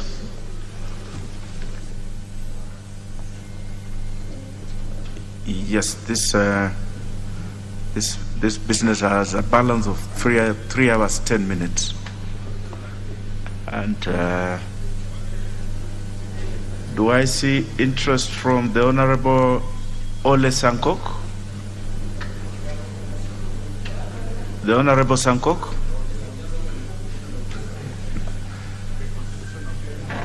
This is the Constitution of Kenya Amendment Bill, National Assembly Bill number 19 of 2019 by the Honorable Florence Mutua. Let me first of all check if I did contribute, and then I will contribute later. Very well. The Honorable Mwirigi?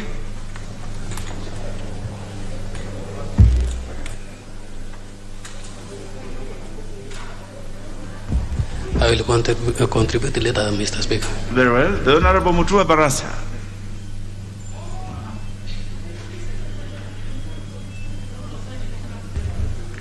I had an interest in the one that the Honorable Member is not around, Honorable Speaker. So these ones I have no interest in. Very well. The Honorable Pukose. I didn't contribute. I did not.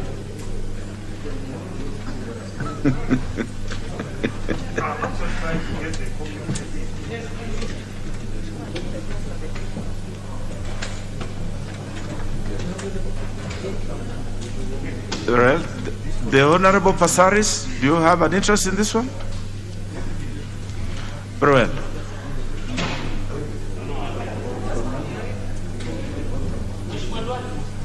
The Honorable Nangabo, member for Trans Nzoia. Thank you, Honorable Speaker. Honorable Speaker, I'm not interested. You are not interested in this one? Yes. It looks like the Honorable Ahungu.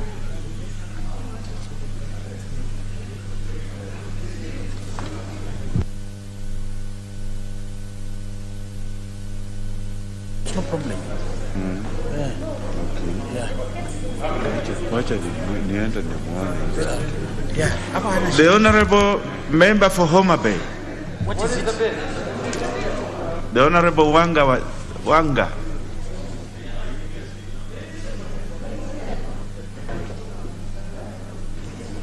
Thank you, Honorable Speaker. Honorable Speaker, I'd like to make my submissions on the Constitution of Kenya Amendment Bill that has been brought forward by the Honorable Florence Mutua. And Honorable Speaker, I'd like to express my support for this Constitutional Amendment Bill. Honorable Speaker, the issue of nominations is a very thorny issue, Honorable Speaker, within political parties.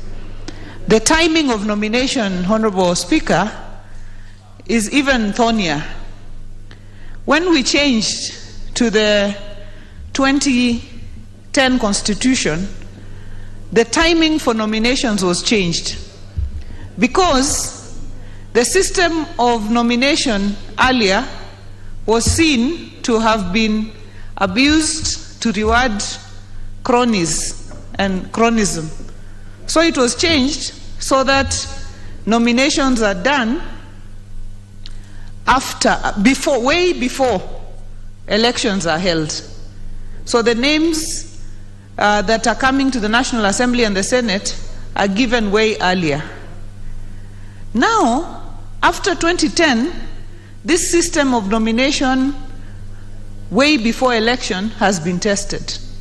And what has come about is that very, very sharp, talented politicians who then go all the way to the general election and unfortunately do not win the election are unable to make their way into National Assembly, County Assembly, or Senate just because the names have to have been submitted much earlier. And because everybody goes to the election with the intention of winning, nobody wants to be seen to be second guessing. Starting from the presidential candidates. If you're a presidential candidate and you have your name on a nomination list, it will be obvious that you have self-doubt. If you're a candidate at any other level and you put your name on the nomination list, it will be evident that you are doubting that you will win that position. And therefore, people go all the way to the ballot, and the country is much poorer, missing on the talent of very, very talented politicians, especially women politicians, who endure all the way to the ballot. So, Honorable Speaker, I support this amendment. Let's go back. Let's tighten the systems for nomination, but go back to a situation where, after election, and we see those who have tried, we can even weight them and see who has, and what the BBI was proposing was when you make the effort, and then the Iebc itself weights you as to how many votes you are able to get when you try to run, then from there, you are taken on nomination, not for cronism, not for tokenism, but for effort that you have made in order to get yourself somewhere. So, Honorable Speaker, I thank the Honorable Florence Mutua for working through this constitutional amendment bill and for bringing it. And, Honorable Speaker, I give it my unreserved support, Honorable Speaker. Yeah. Honorable members, I think it is important to just remind the members what this bill is about. This bill, honorable members, from the memorandum of objects, the principal object of this bill is to amend Article 90 of the Constitution in order to align it with the proposed amendment to Section 35 of the Elections Act, which seeks to change the timing for submissions of party lists by political parties for persons elected under Article 90 of the Constitution from at least 45 days from the date of general election to within 21 days after the date of general election. So that is the purpose, and this is what the Honorable Wanga has contributed to. I'm just reminding the members because there seems to be a dearth of members who wish to make contributions to this. So as the next member contributes, the others can sharpen up and get ready to make useful contributions to it. The Honorable Lesankok. Thank you very much, Honorable Speaker, for giving this opportunity. Honorable Speaker, most bills, actually all of them, are cross-cutting when it comes to issues of person with disability. So I rarely miss contributing to any bill. I usually come here before you, Honorable Speaker, and I leave after you, Honorable Speaker. That is why I had to go and consult if I had already contributed on this, Honorable Speaker. Honorable Speaker, and I oppose this bill. It is malicious and is made in a very bad faith, Honorable Speaker. Honorable Speaker, because this bill is not geared towards identifying leadership and giving leadership positions to those who are deserving, but it is now kind of geared towards massaging the egos of the losers, Honorable Speaker. Honorable Speaker, this bill seeks to amend Section 35 of the party nomination list, Honorable Speaker, under Article 90 of the Constitution, from forwarding the names at least 45 days from the date of the general election to within 21 days after the date of the general election. After the general election, Honorable Speaker, now to massage their ego and try and control their perennial rejection of the outcome of the election, we now need to find a soft landing spot for them, Honorable Speaker. Honorable Speaker, in every competition, there must be a loser and a winner. If today we say 100 meters, everybody will get a gold medal. You will find Honorable Sankok with his crutches also competing for the 100 meters as far as everybody get a gold medal. This is what this amendment will do, because there will be no losers, Honorable Speaker. Honorable Speaker, most persons with disabilities will be locked out because most of them will not contest because of the obvious reasons. Honorable Speaker, in a community I come from, a person with disability is referred as a ngoki, meaning a curse. Honorable Speaker. Sometimes referred as a hyena. Honorable Speaker. How do that person contest under the background of those demeaning names, Honorable Speaker? Honorable Speaker, this representation and these nominations were there, Honorable Speaker, to try and bring to par the marginalized citizen of this country. Persons with disability, Honorable Speaker, women, Honorable Speaker, and some communities, Honorable Speaker, that for obvious reasons they cannot even try to contest. And Molo are only almost 3,000. They can never contest for a position of a member of parliament. But courtesy of nomination, Honorable Speaker, they can get representation and represent their people, Honorable Speaker. Honorable Speaker, I oppose because, Honorable Speaker, if we have to make this nomination that there are people who have put some effort, Honorable Speaker, we can borrow from our neighboring country, Uganda. Even though the Deputy President was denied travel to Uganda, we can borrow from Uganda, Honorable Speaker. Honorable Speaker, there is an electoral college in Uganda to elect representative of persons with disability. And that is what I proposed in BBI. Not even a comma was captured in BBI because they had their own selfish intention of massaging the egos of losers, Honorable Speaker. You cannot force a loser down the throat of Kenyans simply because they have been rejected 21 days after the general election. Now you parade them and put them in the positions that Kenyans had said they are not equal to the task, Honorable Speaker. Honorable Speaker, if you went to the school system and you scored an E because there is no F, you are worse than that guy who never went to school because you have not been tested. If you went to an election process and you are defeated, you are worse than that character who was not tested, Honorable Speaker. That was why our constitution made it that it should be 45 days, so that we don't include the name of the losers, Honorable Speaker. Honorable Speaker, I'm a nominated member of parliament, and sometimes I'm at loss. I'm between a hard place and a rock.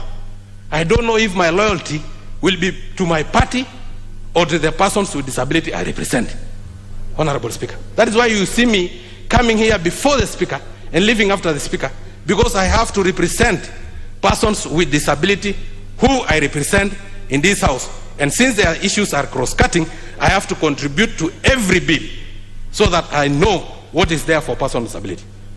This marginalized category of people in this country will never be here in this House.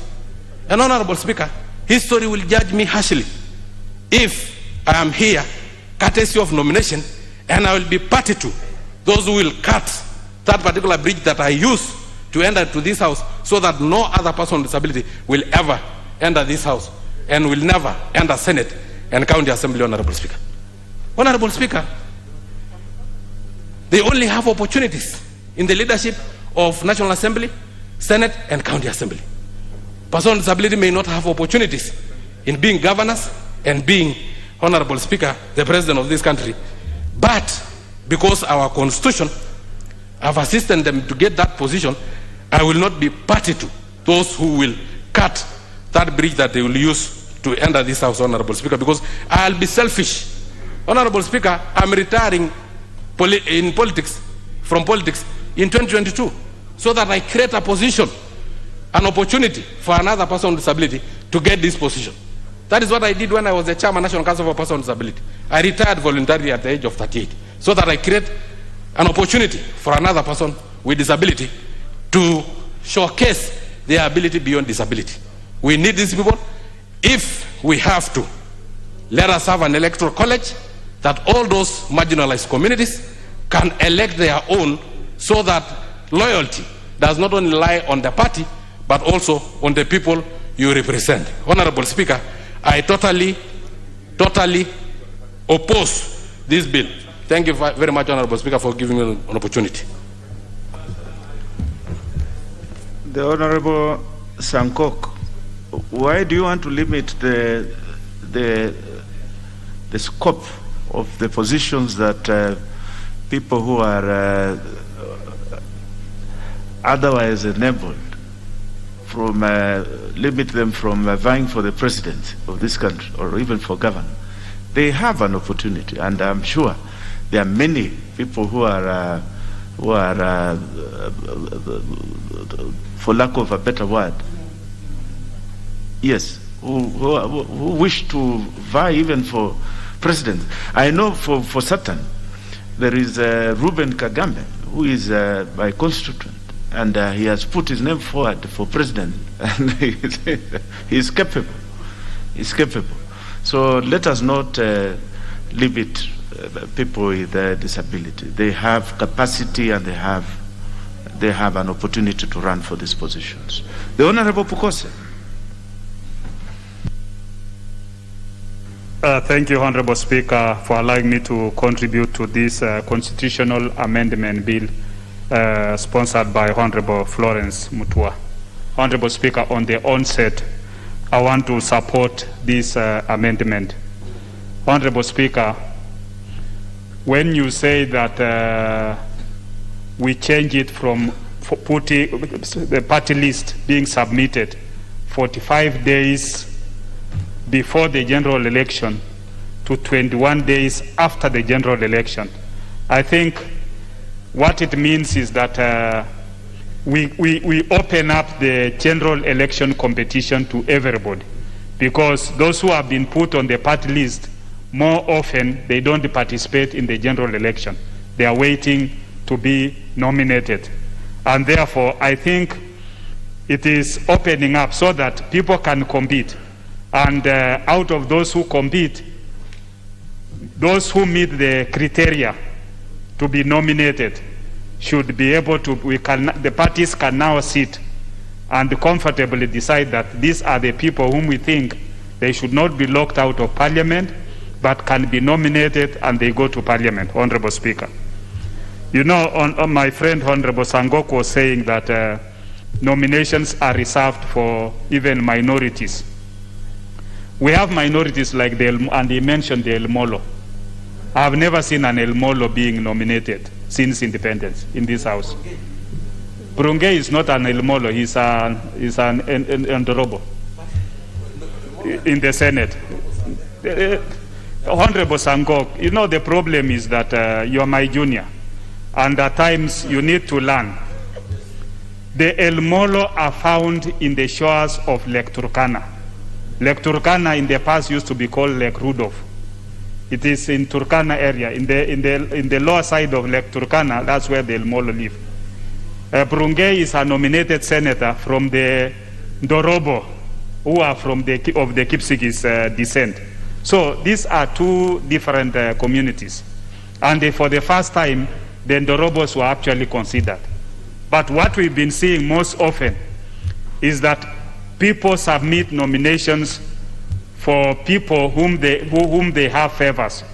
Because you look at people who are being nominated, it is those who have connections. So I think it will be a fair way for us that everybody goes into elections, fight for his position, then 21 days after the general elections, based on the party strength, the party can now decide that so and so is a useful person representing these interests and can be nominated. To me, I think this is a good amendment and should be supported. Honorable Speaker, just on the same breath, Kenya has just finished the Olympics. The world has finished the Olympics, which was in Tokyo.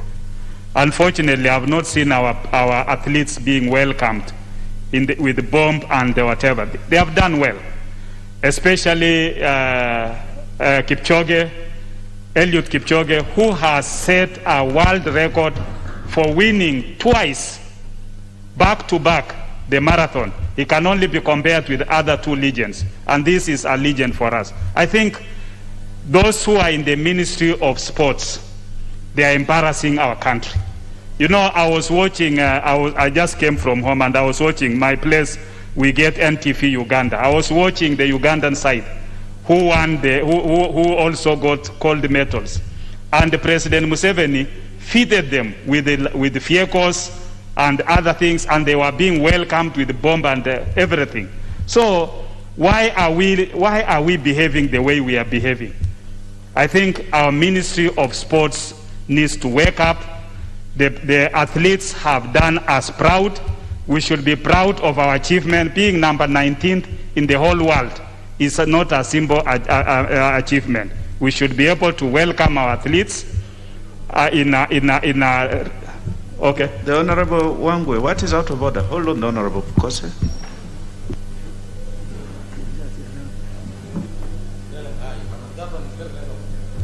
Thank you very much, Honorable Speaker. Honorable Speaker, with all due respect to the very educated Honorable Member, you know, sometimes when you are on Hansard, this is a house of record, and when he misses out on punctuation, Honorable Speaker, it becomes tricky for those of us who will read after him. I understand in English there is no word like feeded or feeded. Past tense of feeding is fed. Therefore, Honorable Speaker, if you can correct that for the purpose. The Honorable Wangwe are out of order. The word the Honorable Pukose was mentioning was fitted. Yes. Yes, and that is what the Speaker got.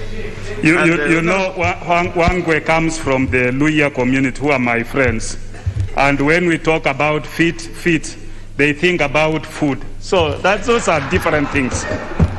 I'm talking about celebrations where they are honored and given presents. And feted. Yeah, those are different words. And it's good you recognize that I'm learned. Thank you, Honorable Speaker. I think we just, I was appealing, and Honorable Wanga, you are in the leadership of the House. I think it's a time that our government should take responsibility and respect achievements. It's not simple achievement for Eliud Kipchoge to have achieved what he achieved. With those few remarks, Honorable Speaker, I'm supporting the amendment by the Honorable Florence Mutua. Thank you. Well spoken, the Honorable Ukose. And this particular speaker removes his hat in regard to the great Eliud Kipchoge.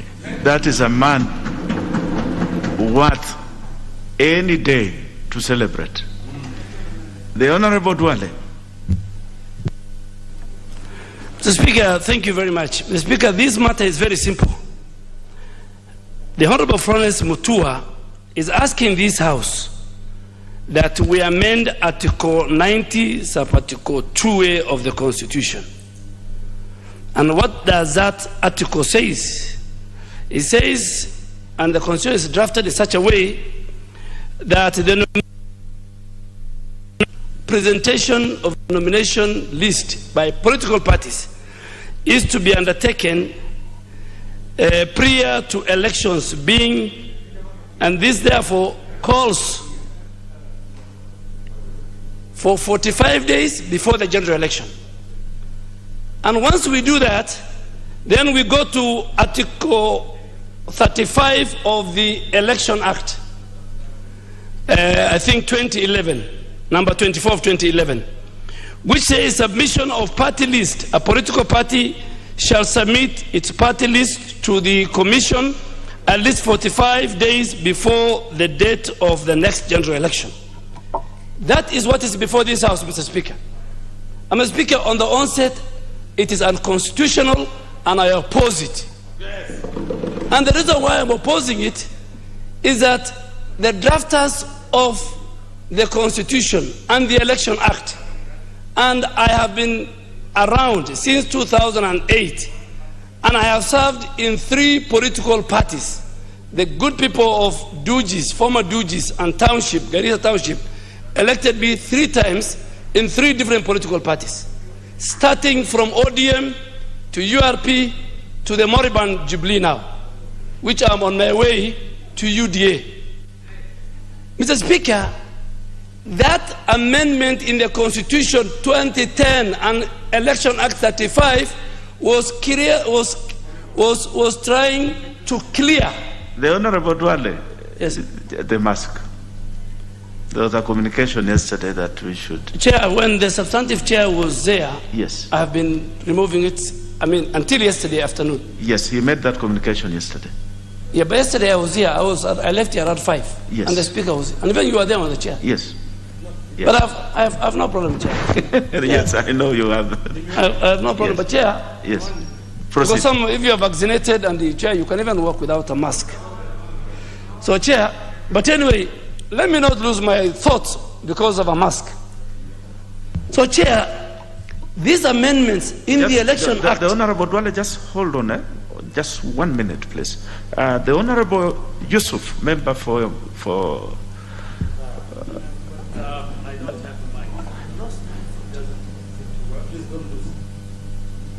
I will give you the Honorable Dwale, don't worry. Thank you, Mr. Speaker. Yes. Is the Member of Parliament for Garissa Township in order to say the Jubilee Party is a moribund party, the party that brought him into this House, and in which he represents in this particular Parliament? Is he correct? Is he right to call it a moribund party? If that is the case, yes, moribund. The Honorable Dwale, is Jubilee moribund? That is the party that has sponsored you to this House. Chair, it is not, and I didn't want to lose my thought on the bill, but Chair, I have said it, and I want the member for Kamkunji to hear. I am not a hostage of a political party like you. I have been elected 3 times by 3 different political parties. So if you are a hostage of Jubilee, I want to go on record that Jubilee came with 172 members in last general election. Today, it has less than 30 or 40. That calls it and defines it as a moribund. You stay with the Jubilee, I have left it. And you cannot, the choice to join and to leave is provided in the Bill of Rights. I'm using the Bill of Rights. So if you are stuck in Jubilee, don't drag me member for Kamkunji, and I'm sorry. Chair, let me move.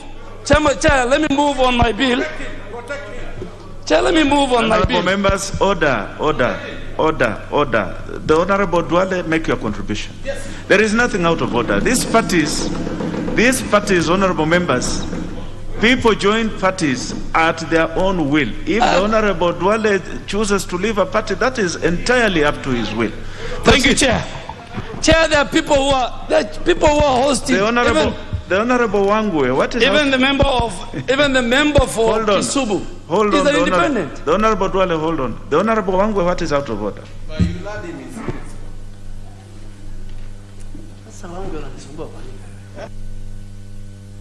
Thank you, Honorable Speaker. Honorable Speaker, is the member in order to state numerically that Jubilee has not more than 30 members? As the whip and the custodian of the records of Jubilee members, it will be very wrong for that to go on record in the House, yet the numbers for Jubilee membership is not 30. Is he correct, Honorable Speaker, to make that kind of a statement? Yes, the Honorable Wangwe is the custodian of the list of Jubilee members. Proceed, the Honorable Duale. Chair, with the Honorable Wangwe, I want to confirm that even when he needs my vote and my support, he whips me. And until otherwise, because he's my good friend, I listen to him. But in spirit, I am not. So I am on my way out. So the few minutes I am around, I'm sure which is about 6 months. It depends on how Honorable Wangwe and the leader of majority, who are my friends. Chair, so we are being told to amend Article 90, Sub-Article 2A of the Constitution, and further amend Article 35 of the Election Act. Mr. Speaker, from history, political parties, and I can name, political party leaders have been nominating, abusing this system before the advent of the new Constitution at 210. They have been appointing their girlfriends. They have been appointing their relatives. Even today as we speak, Mr. Speaker, sons and daughters and relatives and girlfriends of key political leaders in this country and brothers are serving in the bicameral parliament and in the East Africa community. Mr. Speaker, that is what this current provision is treating. That you must submit your list. That if Honorable Passaris has worked for the party and has a capacity and she has brought resources and votes and she is not your relative and she doesn't want to vie, you must give her the nomination slot. Mr. Speaker, before the submission of the list, before the general election, the leaders and the leadership of political parties cannot play around monkey business because they need the support of everybody. Yes. The moment an election is taking place, a party leader or a party can appoint even their own wives to this house. So there was check and balance. There was a serious check and balance. What will stop William Ruto, Raila Odinga, Kalonzo Musyoka, Moses Wetangula? Of course, Gideon Moi will not get the numbers. His party is too small. And maybe to appoint their relatives because either they have won the election or they have lost the election and they have the list. But this list is supposed to be nominated, is supposed to be provided 45 days to the election, number one, to provide for the seats available for young people, for the seats available for people with disability, for seats available for marginalized groups, for seats available for workers. Mr. Speaker, that's why you see the son of Kalonzo Musyoka in the East Africa Assembly. How does the son of Kalonzo Musyoka qualifies to be a member of the East Africa community? How does the brother of my good friend, my party leader, former party leader, Uhuru Odinga, qualifies to be in the East Africa community on an election? How does Beth Mugo qualifies to be in the Senate?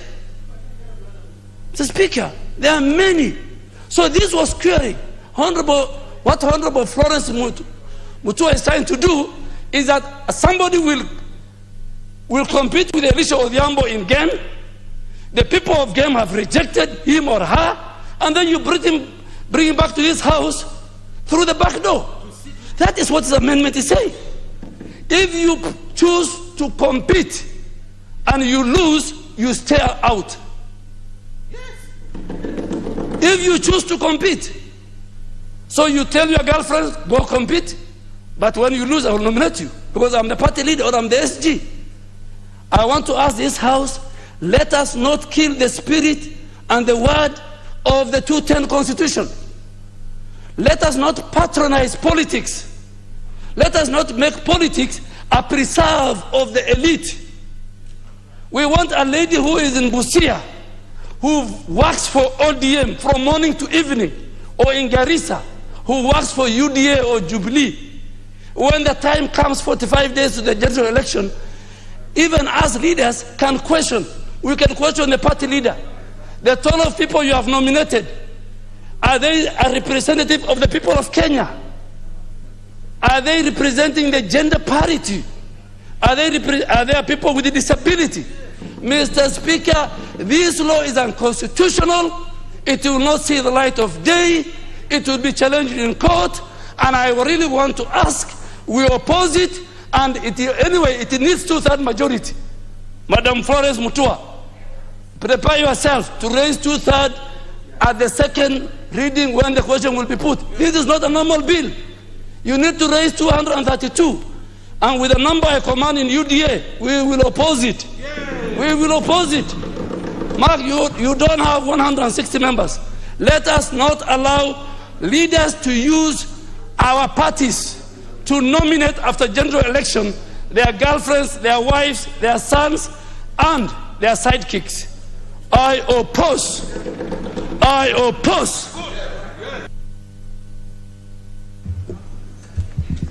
Very passionate, Honorable Duale. Before you proceed, the Honorable Abdi Yusuf, member for Kamkunji, you had a point of order. I will give you this opportunity to raise that point of order. The Honorable Yusuf, member for Kamkunji. Thank you, Mr. Speaker, for the opportunity.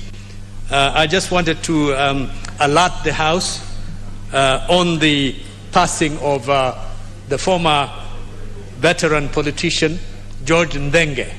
George Ndenge was a progressive politician who has served in various levels in our country. He was a participant in the Lancaster House talks, which helped us attain our independence. And he has also been in the Legico since the 1960s, as well as been a member of parliament in the 1970s and the 1980s. He was the member of parliament for Iebc North. In between, Mr. Ndenge survived a horrible accident in which about 11 members of his families died.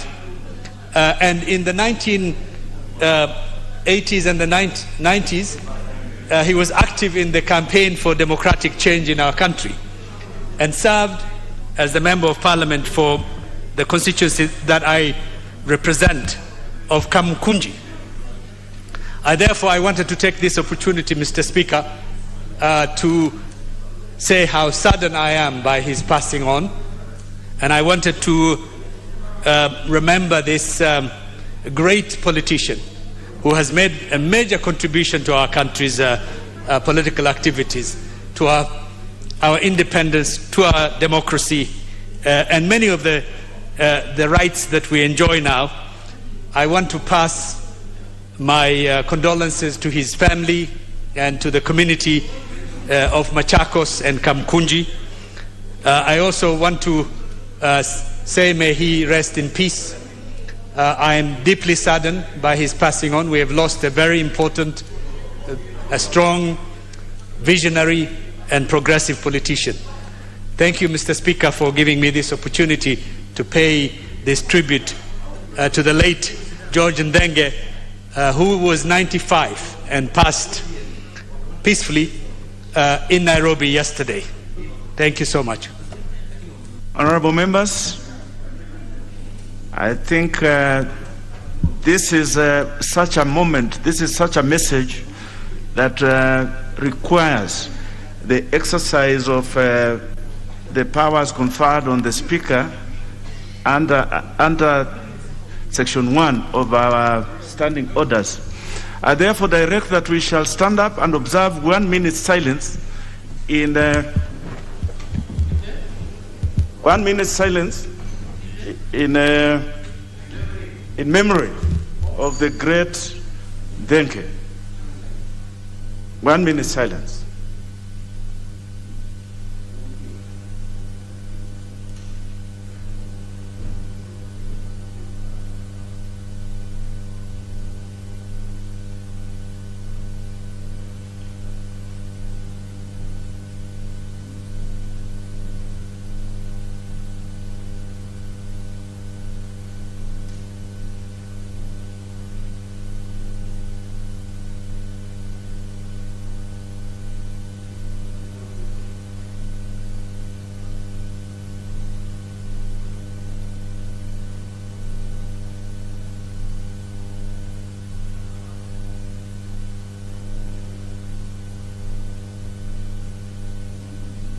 Honorable members, we may resume as said.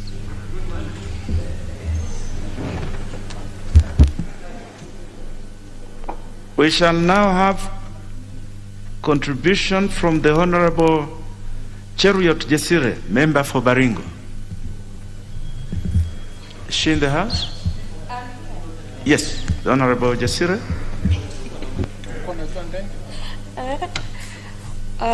Sorry, Mr. Speaker, sir, I had gone to consult, and Mr. Speaker, sir, thank you for the opportunity, and I want to contribute, Mr. Speaker, by saying I do support this amendment from the word go. And Mr. Speaker, it is unfortunate that we are starting to do contributions in this House aligning to some party lines. It's unfortunate.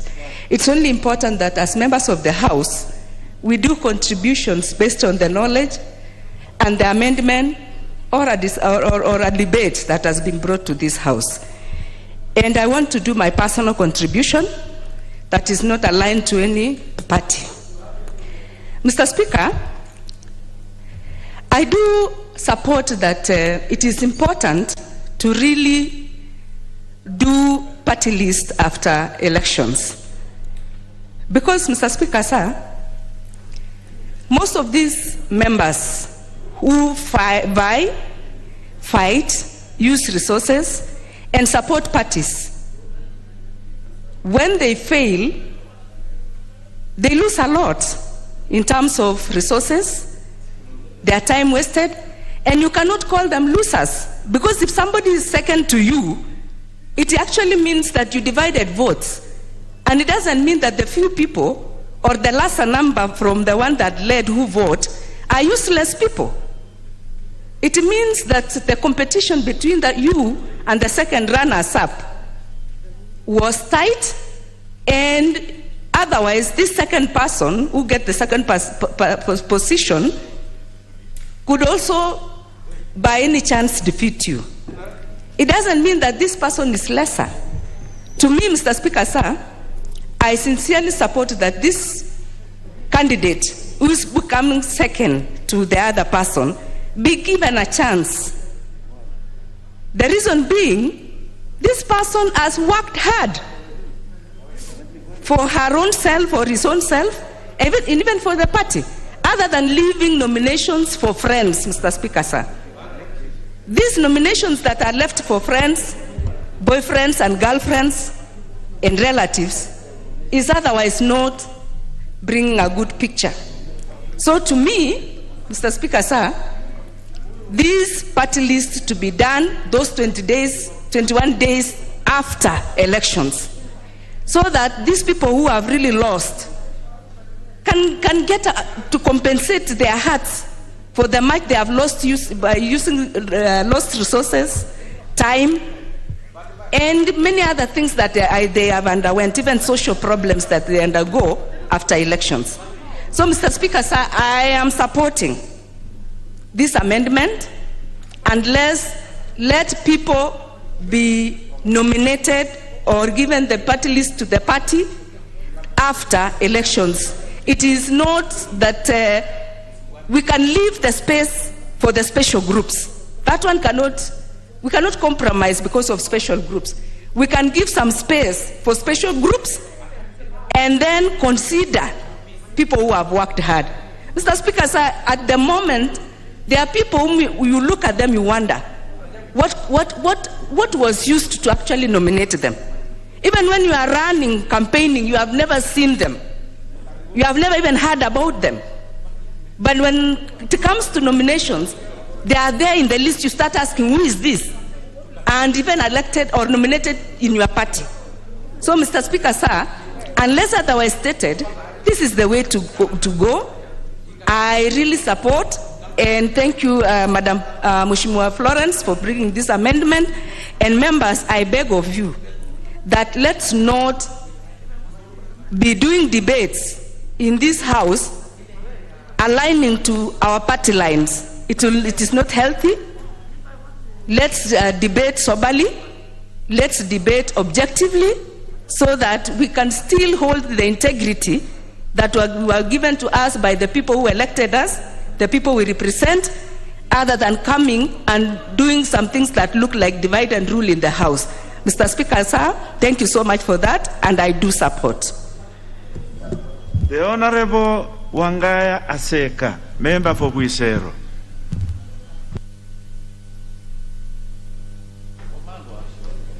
Thank you, Honorable Speaker. I was authorized to support this amendment 19 of 2019 by Honorable Florence Mutua. Honorable Speaker, one,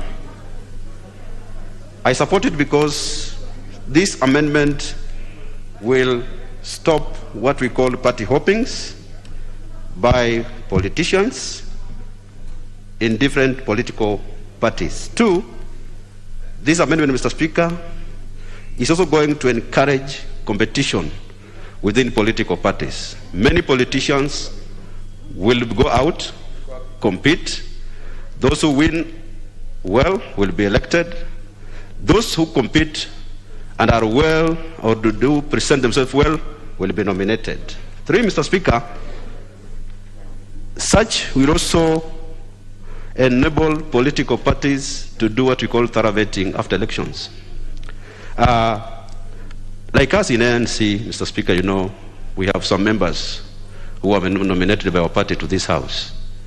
And immediately after the nominations, like my good friend, Honorable Sotsi, who was nominated by ANC. But after reaching here, is now dining with our political competitors. But if this bill was there before 2017, we would have realized this earlier, and maybe Mr. Sotsi will not be in this House as a nominee of ANC. Lastly, Mr. Speaker, this amendment will also help both parties to present formidable and good candidates. We have seen situations whereby there have been arguments. People nominate girlfriends, people nominate boyfriends, people nominate slave queens. This will give us an ample time as political parties to ensure that those who are being nominated are people of good repute. Thank you, Honorable Speaker, for this opportunity. The Honorable Aseka, maybe you could give us an example of a nominee who is a slave queen, but that is debate for another day. The Honorable Ahmed Shabir, member for Kisumu East.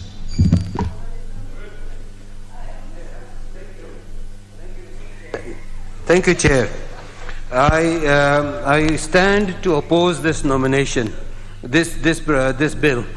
The reason being, Honorable Speaker, sir, I was in the CKRC, the Constitution Review Commission of Kenya. We sat there for nearly 2 years discussing and with many, many people. My number was 407. And we discussed this particular issue. I remember I was in that committee as well. The idea of nomination hitherto has been misused by all political parties without exception. The idea of nomination was to say the spirit of nomination by a political party was to be based upon the strength of that person, what contribution that nominated member would bring in, what was his strength, what would be the added value to the House and to the party and to the whole framework of Parliament. Because there are very many people in this country who do not wish to stand for elections, but have the strength, the inner strength and the knowledge to take this country forward. I want to today talk to you about Amina Abdallah. She was nominated 3 times, and we know what good work she did in this Parliament. There are others also nominated for frivolous reasons. And I think the issue is very important. The idea and the spirit for which this particular law was set out was to say that to the political parties, you know your people. You know the strengths you want. You also know who is going to be standing for the nomination, and you know who is not going to be standing. Assess those people. If you feel that there's a shortage of a particular strength, nominate that person. For argument's sake, and only argument's sake, I don't know. Just argument's sake, the former CJ, not Maraga, the one before him, Matunga, if he's sitting around doing very little, or for argument's sake, some of the luminaries who have done great work in this country, I don't even see why. For argument's sake, we could not have Eliud Kipchoge nominated as a member of Parliament because of the strengths that he brings to this country and what values he might bring to this Parliament. I think that is the basis of this. To allow this nomination, the whole spirit of the nomination is broken. The whole framework is broken. Go to Rwanda, go to Uganda, go to other countries where nomination is on the strength of the person. And when the person is nominated by the party, he comes in here. Here there's not meant to be a party. Here there's meant to be the strength. So if we have an aeronautical engineer or a space engineer, and this country is going into space, and we bring one of the best brains on space engineering who's a Kenyan and bring him here, and he participates as a nominated member of Parliament, he raises the strength of this Parliament, he raises the value of this institution and the value of the political party in which he is. I'm an independent member of Parliament, but a strong supporter of Raila Amolo Odinga. And I will not let down ODM either, because that was the party of my birth. But I'm an independent because of the problems that the party nominations had. And that party nominations are being sorted out. We do not want to go backward, and the Constitution is putting together a framework. And I plead to those who feel that this is important, that you cannot dismantle the Constitution just to suit the person. If you have gone for nomination and you are nominated, like the person who stood against me, he was given the nomination, but he lost. So the people decided. This country depends on the will of the people. If you read the first article number 1 of the Constitution, sovereignty is of the people, not of the party. So if the people decide that so and so is going to be better than that person is nominated for the party, Let it be. And let the party understand. Elisha, the Honorable Elisha, what is out of order? Just hold on, the Honorable member for Kisumu East. The Honorable Diambo, member for Game, what is out of order? With a lot of humility, I think the Honorable Shakil is misdirecting or misreading the point. The point is that the parties, this specific law, the parties are supposed to present their nomination list 45 days before election for people to be nominated, not for people nominated to compete in election. So that's the import. Thank you. Proceed, Honorable Shabir. I think he misunderstood what I've said. I'd like you to read what it says. The nomination it says within 45 days from the date of the election, there's that list. To change to within 21 days after the general election. So the nomination list can come 21 days after. So what we're saying, and what I'm trying to suggest, is that if you are nominated, if your party thinks you have the strength, and they know, they have intelligence, and they know this, then don't go into the nomination. Don't go into the election, because you will lose. And if you lose, and then the party comes and nominates you, that is against the will of the people. So I'm only suggesting that it's not one party, it's every party. And I'm suggesting that the will and the sovereignty of the people is number one. If Kisumu East chose me as an independent, and then for some reason the loser is nominated to come and sit in the same house, how does it look? The loser, if he's a great person, and if he has the ability, he shouldn't have stood in that election, because he knew maybe intelligence said he's not going to make it. But the party must understand that you are taking the creme de la creme to be nominated in the party. And I think that's the best way to say this thing. I therefore suggest that I've sat in the Constitution Review Committee. We have gone through this a number of times, and I think there I can be senior to you, my brother. I've looked at all these things. This is not a party issue. This is not an issue of time.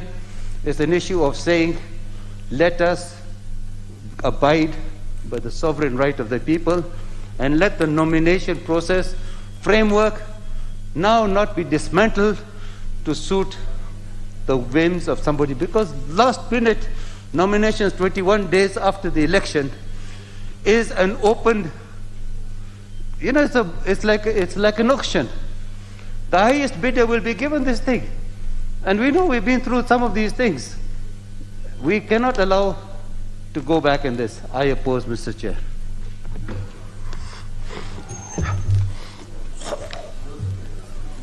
The Honorable Nixon Korir, member for Langata. The Honorable member for Game, there is nothing out of order. No, Thank you. It is all right. The Honorable Nixon, make your contribution. Thank you, Mr. Speaker. I rise to support the constitutional amendment bill that proposes that we amend Article 92A of the Constitution and also align it with the Article 35 of Just hold on, the Honorable Nixon. The Honorable Kilonzo, member for Yatta. I think you had consulted with me on the issue of the late George Muthenke. I think it will be appropriate for you or any other member to approach the Speaker so that that issue can be raised in the afternoon session, so that members can render their commiserations and in memory of the late George Muthenke. Proceed, Honorable Nixon. Thank you, Mr. Speaker. I support the amendment, constitutional amendment bill. And I want to say from the onset, Mr. Speaker, what Honorable Florence is proposing to be amended, there is no part in that amendment that says that nomination should be given to number 2s or number 3s after an election. Mr. Speaker, this amendment is proposing that instead of giving the political parties giving the list 45 days before the election, the political parties should give the list within 21 days after the general election. This, Mr. Speaker, will give political parties an opportunity to be in a better position to decide who to put in the party list, Mr. Speaker, considering the members who have been elected. Because at that particular time, Mr. Speaker, the political parties will actually have a list of members who have been elected, and in terms of balancing, be it regional, be it gender, be it other minority issues, Mr. Speaker, the political parties will be in a better position to make that decision. And Mr. Speaker, a political party, depending on its morality or lack of it, Mr. Speaker, will decide if they want to elect cronies or girlfriend or slave queens, Mr. Speaker. They can put them even 100 days before an election, Mr. Speaker. Even if it is 100 days before an election, if a political party lacks the political morality, they will put their girlfriend even 100 days before election. So that issue should not be, cannot even be sorted, Mr. Speaker. It shouldn't be an issue that if a party list is given after an election, then it will be abused. If a party was to abuse that list, it will abuse it even before a general election. We are complaining, Mr. Speaker, I had members saying some of the members who are nominated are brothers or a girlfriend to some of the members, even as the Constitution is right now. So, Mr. Speaker, I want to support this amendment bill because, to me, Mr. Speaker, this amendment will give an opportunity to political parties to make informed decision after an election. Mr. Speaker, also, this amendment will also push political parties to support, for example, women who are vied for position, knowing that if more women are elected, then in terms of the party list that they'll be giving after election, there will be a deficit that requires even more men to be nominated, Mr. Speaker. So men will also support women in election, Mr. Speaker. Mr. Speaker, the bill, Mr. Speaker, the bill of proposing that we give the party list, the amendment bill that proposed that we give the party list 21 days after nomination is also advantageous in terms of we will get to know the members that give much contribution to political parties. If you give the list 45 days to the election, Mr. Speaker, that means if a member is gazetted that they are in the list, then they will stop contributing to political parties. But if the list is given after the election, then members who are supporting political parties will make contribution until the election day because they know the list will be given after election. And there is no better contribution, Mr. Speaker, than participating in the actual election. And it is not a crime, Mr. Speaker, that when you vie for a political position, that after you vie, then it is, and you become number 2, number 3, number 4, then that you are supposed to be disqualified because you have vied. In fact, political parties should give more support to members who have actually tried and vied. Mr. Speaker, I want to support it, and I hope, Mr. Speaker, no one will mislead this House that in this proposed amendment, it is saying that number 2s or number 3s in election position should be the one given nomination. And who knows, Mr. Speaker, we are here today. Tomorrow you can be number 2 and number 3, and you also wish to be nominated. It will be wrong to have a law that bars anyone who has vied from nomination, Mr. Speaker. I support. The Honorable Passaris, Rosanna, member for Nairobi. Thank you, Mr. Speaker. Mr. Speaker, I stand to support the constitutional amendment, the Constitution of Kenya Amendment Bill, National Assembly Bill number 19 of 2019, brought by the Honorable Florence Mutua. Mr. Speaker, as I stand here, I support that the party list should be given after the elections. And I also want to tell, first of all, I want to commend my colleague from Nairobi, Nixon Korir, for everything that he said. He actually took a position based on the amendment, based on the need to have more women in parliament.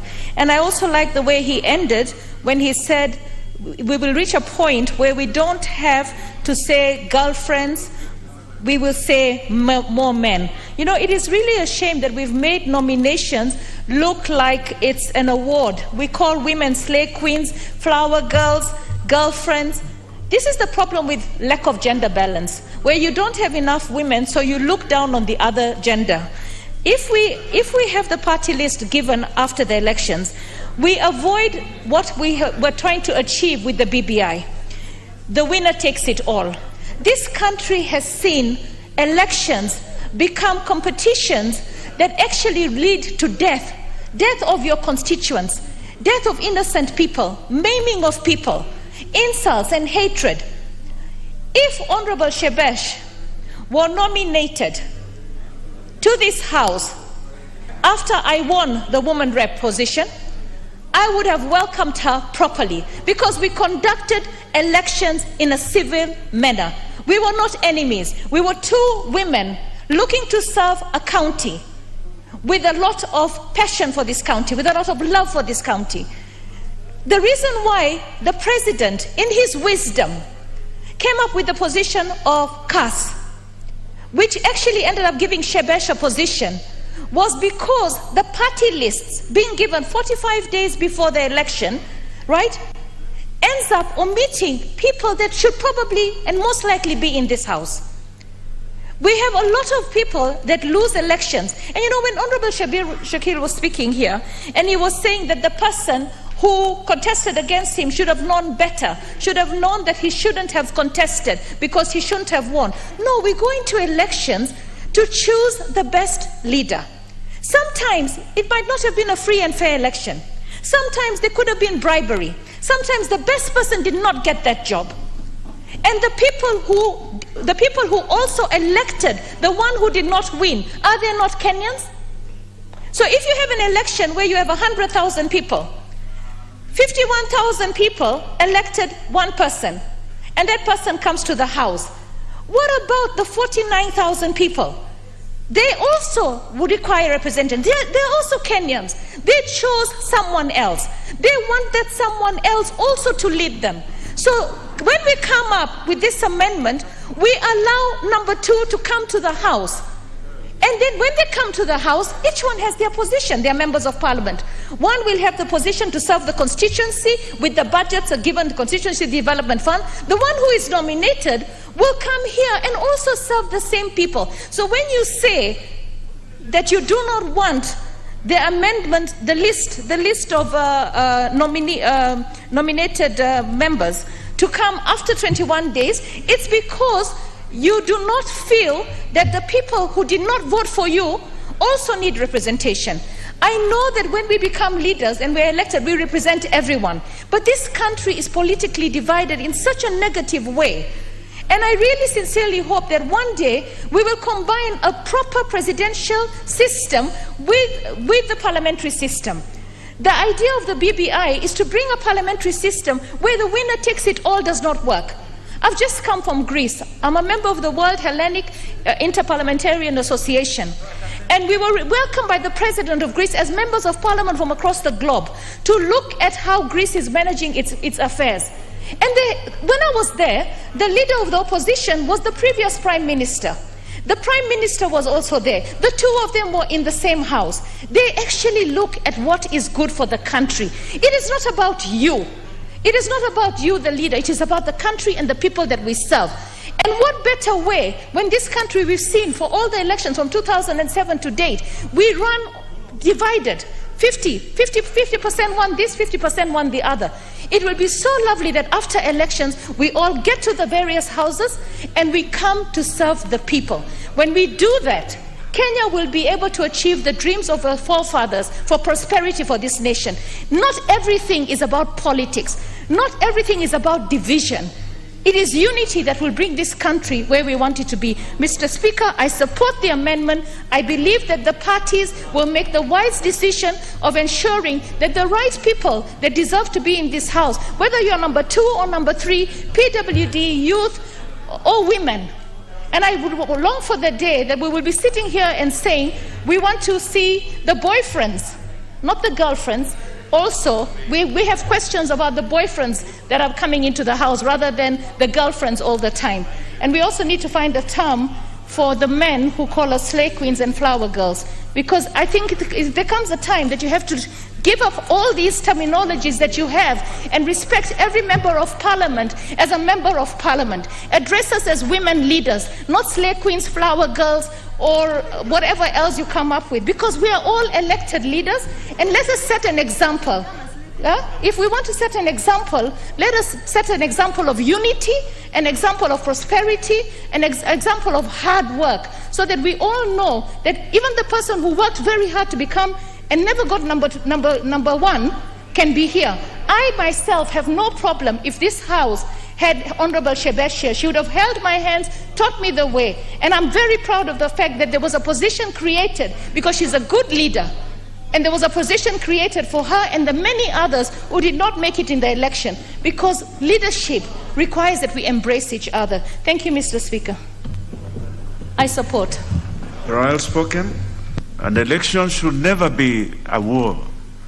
Elections are basically for people to choose. And the people who present themselves for elections are qualified and they are proper Kenyans. So it is not a question of if you are number 2 or number 3 or whatever it is, that we are a lesser being.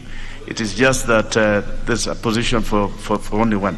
The Honorable Wahungu Wamalwa, member for Kiminini. Thank you, Mr. Speaker, for this opportunity. And I want to thank Honorable Florence Mutua for this wonderful constitutional amendment bill. Mr. Speaker, we must go through the memory lane. Why was this amendment introduced in the first place? And this amendment initially was introduced, Mr. Speaker, to deter those presidential candidates who are not serious, whereby they declare that they are going for presidency with the intention, Mr. Speaker, of targeting a lower position.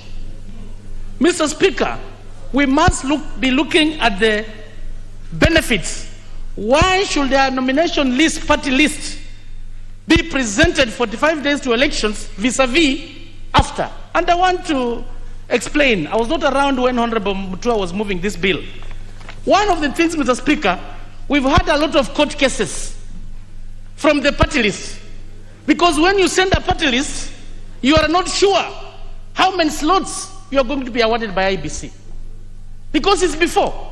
But when you are given an opportunity, Mr. Speaker, to present the party list afterwards, you'll have known the exact number. If it's ODM or Ford Kenya, if you're presenting the nomination list, you will be told, from the way you have behaved or performed in this general election, you've won 26. Therefore, it goes without saying that you are rewarded 2 slots for purposes of nomination. So the party will nominate specifically 2 slots. Honorable Jennifer Shamala is a case here. She was nominated here, and the matter went to court because there was number 1, number 2, number 3 on the list. You are just doing like fishing expedition. But when you present the list after elections, Mr. Speaker, you will know the specifics. That as ODM or as Ford Kenya, I only have 1 slot instead of 2 or 3. That is one benefit. Okay? So the issues of going to court, wherever, it'll be something of the past. Secondly, when you read Article 90, Mr. Speaker, it clearly says that these political parties that nominate, not independent parties. Article 38 of the Constitution under the Bill of Rights, Mr. Speaker, every Kenyan has a right to join a political party of choice. So if you're an independent candidate like Honorable Shabir, you decided you have no option to nominate. But as a political party, there are efforts you put in place. To register a political party, there's so much that you go through. And that's why under Article 90, Mr. Speaker, it is the political parties that nominate. And for you to nominate somebody in a party, Mr. Speaker, it is about rewarding performance. We have something in the political party called party loyalty. If you nominate someone in advance, Mr. Speaker, is away, is on the list, there will not be party discipline. He can decide to go his way, Mr. Speaker. You know how difficult it is to remove someone from this parliament as a result of party discipline. Many people have tried. ODM tried, they failed. So it is important, Mr. Speaker, that you will measure somebody's performance, you will measure somebody's party discipline, then you are assured the role this person has contributed to the success of your political party. And that's why it clearly says that a political party will be given seats to nominate proportionately, depending on how many seats you've won.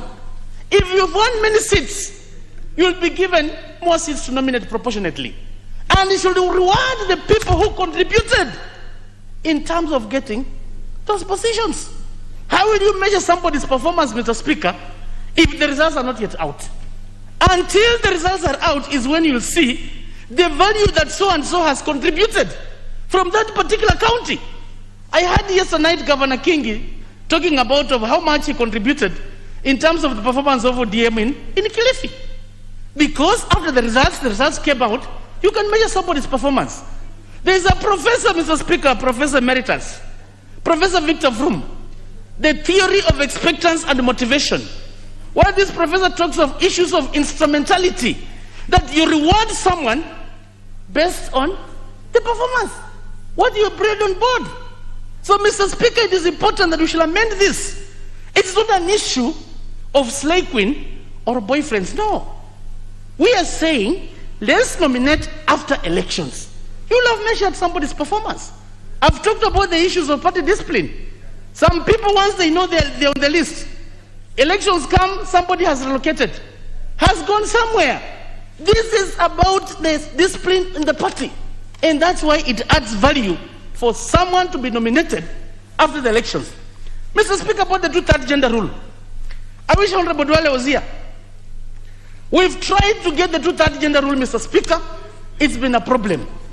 And in one of the recommendations, Mr. Speaker, we said, the 2/3 we are saying, the position should not just be given for women for the sake of it.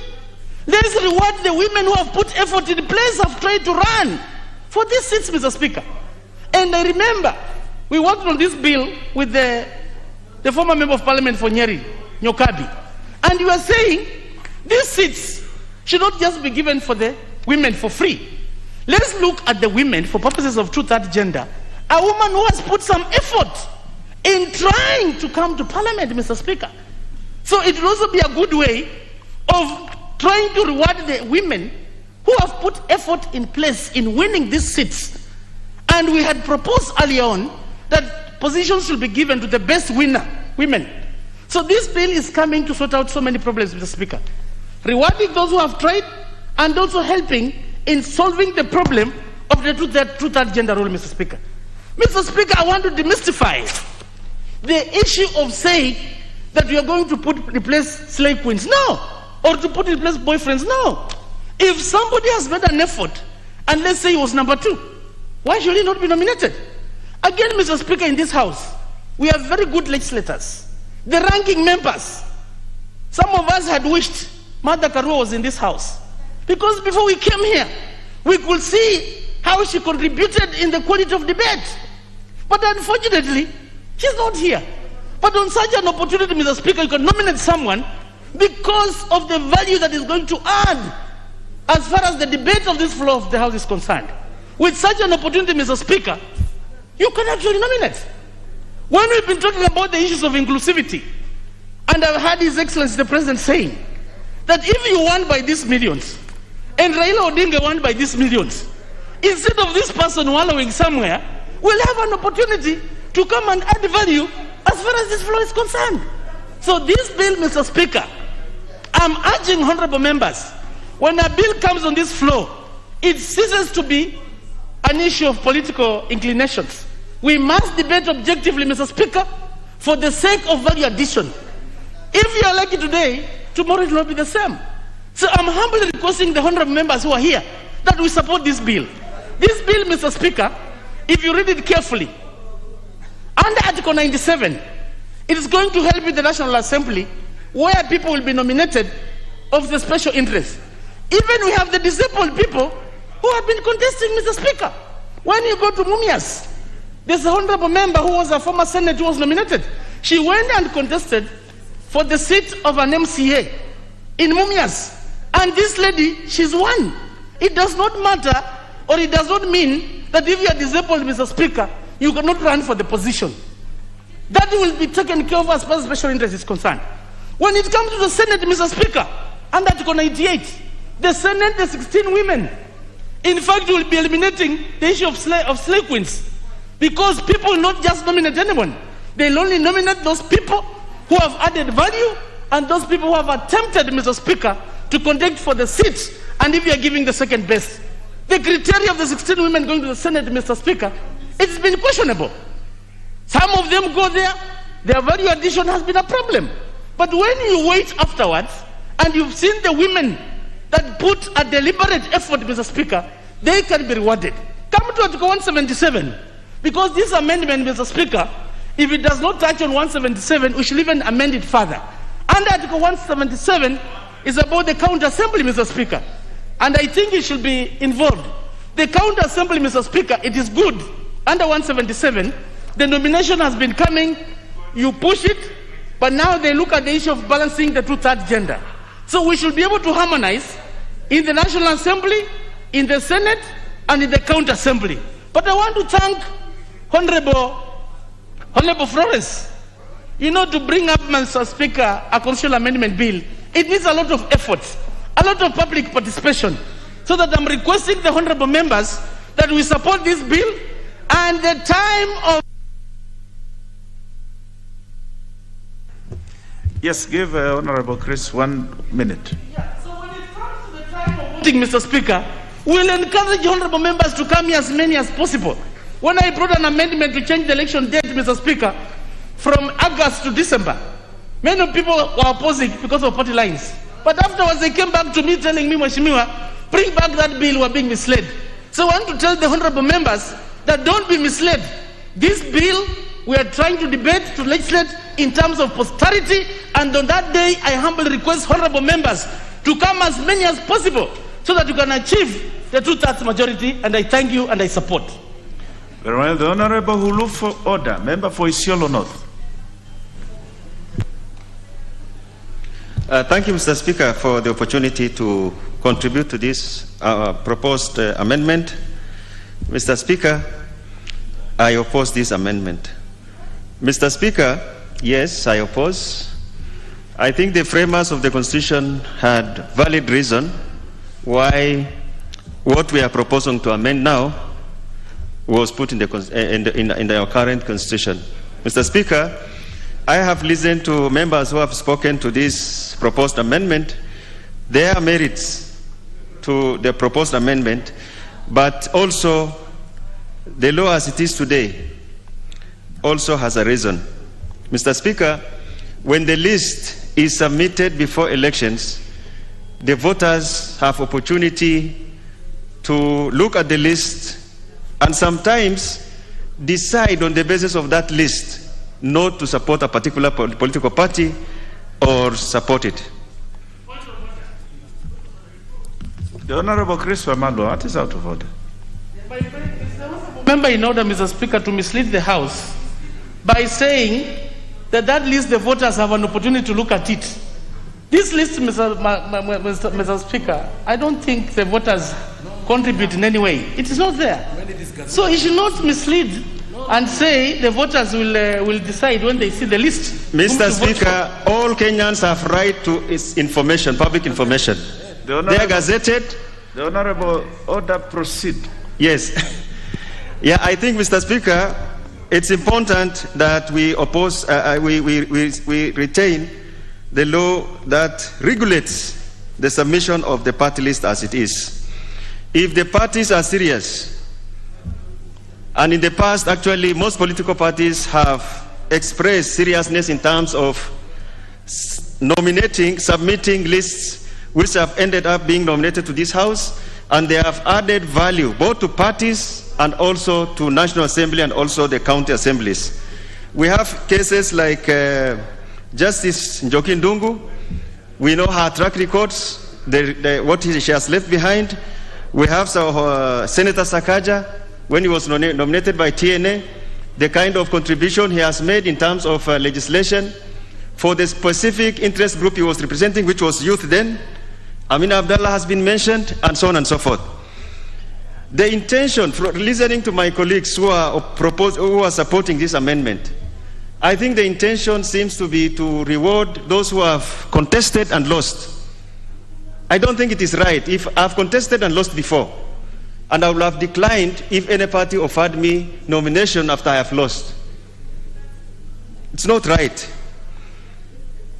And ideally, if you contest in a specific geographical constituency. It could be a constituency in any counties in the north, in Nairobi, in Western, and so on and so forth. But ideally, a nomination is supposed to take care of people who are not able to win, but they have special knowledge, special skills, and they have passionately served their parties. And the parties have recognized their professional service to the parties, and as a result of that, they have been suggested and they have been put on the party list. If we go by what is proposed, that is what we are going to lose. And it's on the basis of this that I oppose this amendment. Thank you very much, Mr. Speaker. The Honorable Rosa Boyu, member for Kisumu. Mr. Speaker, thank you for this opportunity. And right from the onset, I'd like to say that I support the Constitutional Amendment number 19 of 2019. Mr. Speaker, the sole reason why the initial amendment was made was because of fairness. Mr. Speaker, many times nomination slots were decided upon by individuals without any criteria or without any rationale. There was therefore an outcry by people who thought that they deserved to be nominated and were not nominated. There was an outcry that there was too much favoritism. And because of that, this amendment was put in place. That list of members who are to be nominated should be put in place or lodged with Iebc 45 days before the general election, and it should be a closed list, meaning that after a party lodges this list with the Iebc, nobody can open it. And that was fair then. But, Mr. Speaker, from experience, it has turned out that that effort has locked out very many capable people who could have been nominated or who ought to have been nominated. Mr. Speaker, we know that nominations target women, target youth, target people living with disability because they are considered to be the vulnerable group in terms of an election contest. Mr. Speaker, I speak from experience. In 2007, I contested for the seat of Kisumu Town West and had a real fight, political fight, Mr. Speaker, with my colleague, Honorable Olago Alwoj. Despite the fact that I got thousands of votes, when the nomination list was out, I was not considered for that, despite the fact that I put up a strong political contest and showed that indeed I could be a strong politician. Mr. Speaker, in 2013, I contested for the seat of MP in Kisumu West constituency, again against my colleague, Honorable Olago Alwoj. Between the two of us, there was a difference of 900 votes. Mr. Speaker, I didn't make my way to this parliament because the list had already been given in advance. Mr. Speaker, my whole point is, election is a political contest, and we have strong people amongst the vulnerable groups who need to be brought up, who put up very good shows in the contest, but do not find their way into parliament. Mr. Speaker, I support this amendment because if the list comes after the elections, there will be due consideration of those strong candidates who have shown that they are politically capable to represent or to be representatives of the people in this House. Mr. Speaker, when you do give a list after the elections, the party is in a position to actually look at the members who have been elected on their ticket and to identify any gaps or any strengths that might be missing from those membership. Mr. Speaker, the party then has an opportunity to say, for example, that I need a lawyer, and out of all my elected members, I do not have a lawyer. And they have an opportunity to nominate a lawyer so that a lawyer can be part of its representation in Parliament. Mr. Speaker, if the list is given before elections, the party will not have such an opportunity. Mr. Speaker, my good friend talked about the 2/3 gender rule. We know that this Parliament has grappled with the 2/3 gender rule for a long time, and it has not been successful. And we know that the opposition has mainly come up from members who felt that we should do away with tokenism. Mr. Speaker, if we do nominations after elections or provide the list after elections, we'll be able to pick up or to pick out those members who are best losers or who have gotten a certain percentage of votes to also be included in Parliament. Mr. Speaker, what this does is when you nominate a strong person, she's able or he's able to learn the ropes of where she might not have succeeded, and in the next contest be able to win, thereby bridging the gap between the male and the female members and helping Parliament actually achieve the 2/3 gender rule. Mr. Speaker, somebody actually said that if we have the list given after elections, that we will be dealing with the issue of allegiance to parties. Mr. Speaker, that is not what this bill seeks to do. Because whether you nominate a member before elections or nominate a member after elections, whether that member decides to be loyal to the party or not, does not depend on this bill. That is a personal choice. Mr. Speaker, I only wish that this bill could have gone a step further and actually stipulated or specified that in the list of nominees that would come after the elections, the people who should be first considered are those vulnerable members who have put their best foot forward and are best losers. Mr. Speaker, otherwise, I support this bill, and I want to thank Honorable Mutua for coming up with a bill for discussion in Parliament. Thank you, Mr. Speaker. The Honorable Boyo, it is true you put up a good fight in Kisumu. I was witness to your campaigns in Kisumu. It was something to behold. The Honorable Oyula Maero, member for Butula.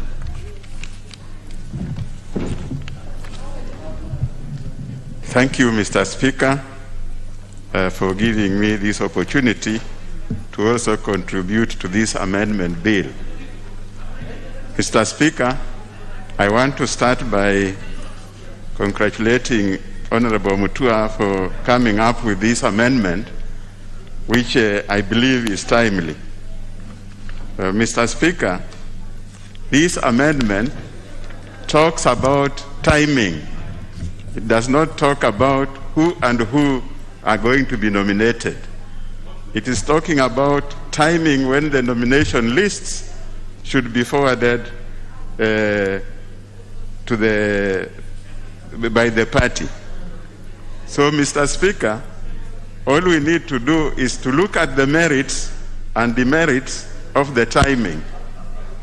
Mr. Speaker, I support this because submission of lists after the elections will enable the parties to identify the rightful people who can be nominated by the party supporters, those who have contributed seriously to the success of the party.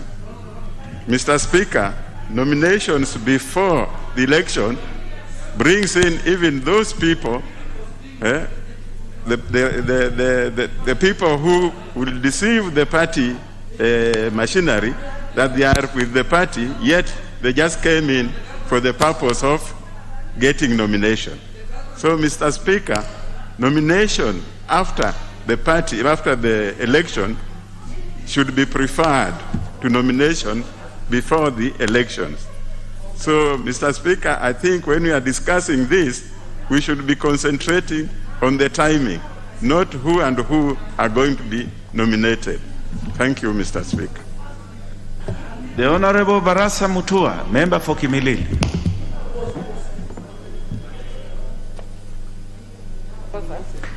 Thank you, Honorable Speaker, for giving me this opportunity also to contribute to this amendment. I have listened to very many members who are supporting this amendment, but Honorable Speaker, I am not persuaded that these amendments will provide any value that is of public interest, because those who are saying that people will participate in elections and lose, and that their way must be found so that they can be able to come into this house. Honorable Speaker, I want to remind them that the list of potential nominees is forwarded to Iebc by political parties. And those political parties have an opportunity to do so after their party primaries. They can decide to forward the names of those people who will be number 2. So that was already cured in our existing laws, Honorable Speaker. Honorable Speaker, when you look at the way our 2010 Constitution was was drafted, Honorable Speaker, there were a lot of meetings, a lot of engagements, and that idea to make sure that a list of the people to be nominated is forwarded to Iebc before elections was a well-thought idea. There were very many benefits to it, Honorable Speaker, but the content of these proposed amendments, I think they are not well thought, and they can really water down the very benefits that we enjoy as a country by forwarding the names before general election, Honorable Speaker.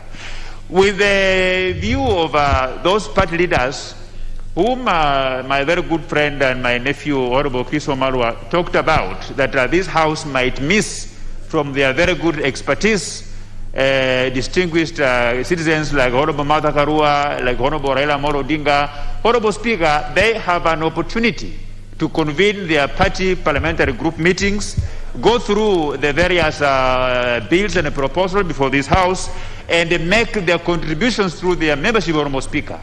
This House has an opportunity to tap into the intelligence of any Kenyan when it comes to public participation, Honorable Speaker, and even any Kenyan can petition this House to pronounce itself on a matter, to amend a particular law, so there is nobody who will be fined out, Honorable Speaker. Honorable Speaker, Kenya as a country, you cannot tell me that it can be short of people who are intelligent enough, people who will make good contributions at the point of, before general election, that can only be made possible after general election, Honorable Speaker. We live in a country where for you to come into this House, Kenyans must bring you here. This is a House of representatives. We represent Kenyans, we represent people. Even those who are nominated, Honorable Speaker, they represent special interest groups. So if the people of Kimilili constituency will decide that I am not a good representative and they replace me with somebody else, Honorable Speaker, there is no problem. If I am still resourceful, the government can accommodate me elsewhere, either minister, either CAS, either principal secretary, if I qualify, Honorable Speaker. So I am opposing these amendments. This amendment is not drafted in the general interest of the general public. It seems that it is going to provide a landing for certain individuals in the name of party leaders. And the reason as to why the drafters of the Constitution said that the list should be forwarded to Iebc before general election is to stamp out jokers. If you know you cannot win an election as a president, then don't try. And they find out, you find another route to come to this House, so that we leave the positions of running for presidency to serious people. If you are not serious, a serious presidential candidate, you can run for MCA, you can run for member of parliament, you can run for a senator, but your heart cannot be to occupy the State House, and then you are also coveting that you can come back to this House through a nomination, Honorable Speaker. Honorable Speaker, the law the way it is now, it makes the process of coming up with a list to be forwarded to Iebc a bit competitive in a good way, in a manner that will add value. You know, competition breeds value, Honorable Speaker, because you will have time to sit down and analyze the potential people that you will put in the party list, Honorable Speaker. But after the general election, the competition will not be healthy. It will be for those people of the ruling class within a particular party, because we'll have a number of members of parliament who will have lost. We may have senior leaders of that party who could have lost an election, Honorable Speaker, and they will want to put themselves on the list on that nomination list, Honorable Speaker. So for us to cure that element of patronism, that element of taking advantage, conflict of interest, taking advantage of the position you hold in the party to decide who makes it to the list of nomination, Honorable Speaker, is to ensure that these proposed amendments doesn't see light of the day, Honorable Speaker. But I really want to thank the Honorable Florence Mutua and challenge other members of Parliament who are here that you don't have to spend too much money in the name of BBI and changing all raft of laws. We can simply better this existing constitution by piecemeal constitutional amendments like this one, Honorable Speaker, and that so that we can move forward as a country, Honorable Speaker. Honorable Speaker, I really want to ask members that laws are made for posterity, not for an individual. So if you look at the intentions of the drafters of the Constitution, especially on this Article 90 and subsection Section 35, they had very good intentions. They actually cured so many problems, which these proposed amendments will water down. These proposed amendments will open another can of worms, Honorable Speaker, that we will see a situation where after general elections, a few individuals will not have time. They will sit somewhere. They will try to cook and come up with a list which will not be well thought, to be with a view of actually, providing a soft landing for those who will have lost in the general elections. The argument of some members that we have very good people whom after the general election become number two, and there are way in front of them to be here, doesn't hold any water, Honorable Speaker. Like I said when I began opposing this bill, is that the powers to the responsibility of forwarding the names to Iebc lies in the hands of a party, and that party has an opportunity to do so after their party primaries. A party that wins an election has got no business with how the other party of a second best will find a way for that kind of a person, Honorable Speaker. So we should maintain the law the way it is now, and we should also come out in large numbers during voting to shoot down this bill, if not absconding, Honorable Speaker, to deny them quorum, and we will do so because this constitutional amendment is not guided by the common good of the whole country, but maybe it's guided by certain parties who feel that their party leaders are out of this house and that a way must be found for them to come here, but because of their own poor internal party organs, party systems, they cannot hold parliamentary group meetings to be able to discuss any matter that is before to this house, and that they cannot be able to sneak their interest into this house through their membership of their party, Honorable Speaker. We are not going to assist them tap into the intelligence of their party leader if it's a good person. You only have one way to ensure that the party leaders will always convene meaningful parliamentary group meetings to discuss bills, to originate bills, to improve bills, Honorable Speaker. But if they continue sleeping, let them continue sleeping. This country would not have a shortage of intelligent people who can pick up these nominations, Honorable Speaker. With those very many remarks, I oppose these amendments. The Honorable Anyonyi Kevin, member for Kwanza. Mr. Speaker, thank you very much for the chance. I want to take this opportunity to thank Honorable Florence Mutua for coming up with this amendment. And the reality, Mr. Speaker, is that after the election,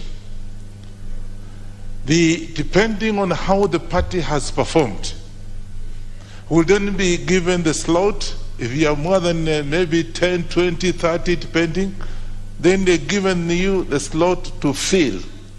And the party sits down and look at the shortfalls of the requirement in the party. Maybe those who have gone through could be, they don't have a lawyer or something like that, somebody technical. So that's the time now, the party sits down and look at those who have, one, contributed to the party, two, the reality of those, not necessarily that he has contested, but during the this is a reality, members of parliament. This is a reality. That so and so contributed so much, he's very loyal, and I know he has even contributed in terms of finances, whatever, or mobilization. Then they look at that and then they say, look, now this Mr. X or Mrs. X comes in, and then depending on the slot, this is a reality. And ask me, because I'm a ranking member, and I can tell you, Mr. Speaker, I started contesting years back, and I lost 3 times. As one time, I beat a minister. I don't want to name it here. I beat him hands down. And then I was called by the party. Now look, because a minister has been contributing, has been doing this and that, leave it to this particular minister to be nominated,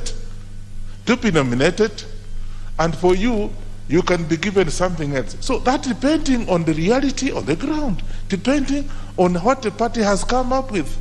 So then the party knows there's a, maybe they don't have somebody who can do the PR, so that can be nominated to help the party do whatever it can be done. Secondly, how many people? Not that you will nominate everybody else, not necessarily that you may stand on for the Kenya ticket and they lose to Jubilee, and then you look at that particular person, how has he, what is his ability in terms of putting the party together for continuity? So, Mr. Speaker, it's not something that we want to argue and re-argue, but all we are saying, what are you informing me? You don't inform me anything. I don't want to take that information. Just hold on, the Honorable Wanyonyi. The Honorable Sankok, what is out of order? The member is misleading the House to say that there is a member who have contested and you have contributed to the party. Remember, you contest in a constituency and you represent people all over the country. The Honorable you did not contribute to the party. The Honorable Sankok, you are out of order. Resume your seat. I didn't even get it right. Proceed. When you talk of contribution, it could be contribution in terms of ideas. It could be contribution in terms of mobilization of people for your party. It could be contribution in terms of finances. That's what I'm talking about. And then of course there's this loyalty. Some people come in because they know your party is and they're not loyal. So I think this amendment is timely and given the 21 days, so you don't have to take too long to be able to come up with a list and what have you. So 21 days after the election, from my own experience, I think is quite adequate. And then the party can be able to sit down and come up with a list and then forward it to the political party.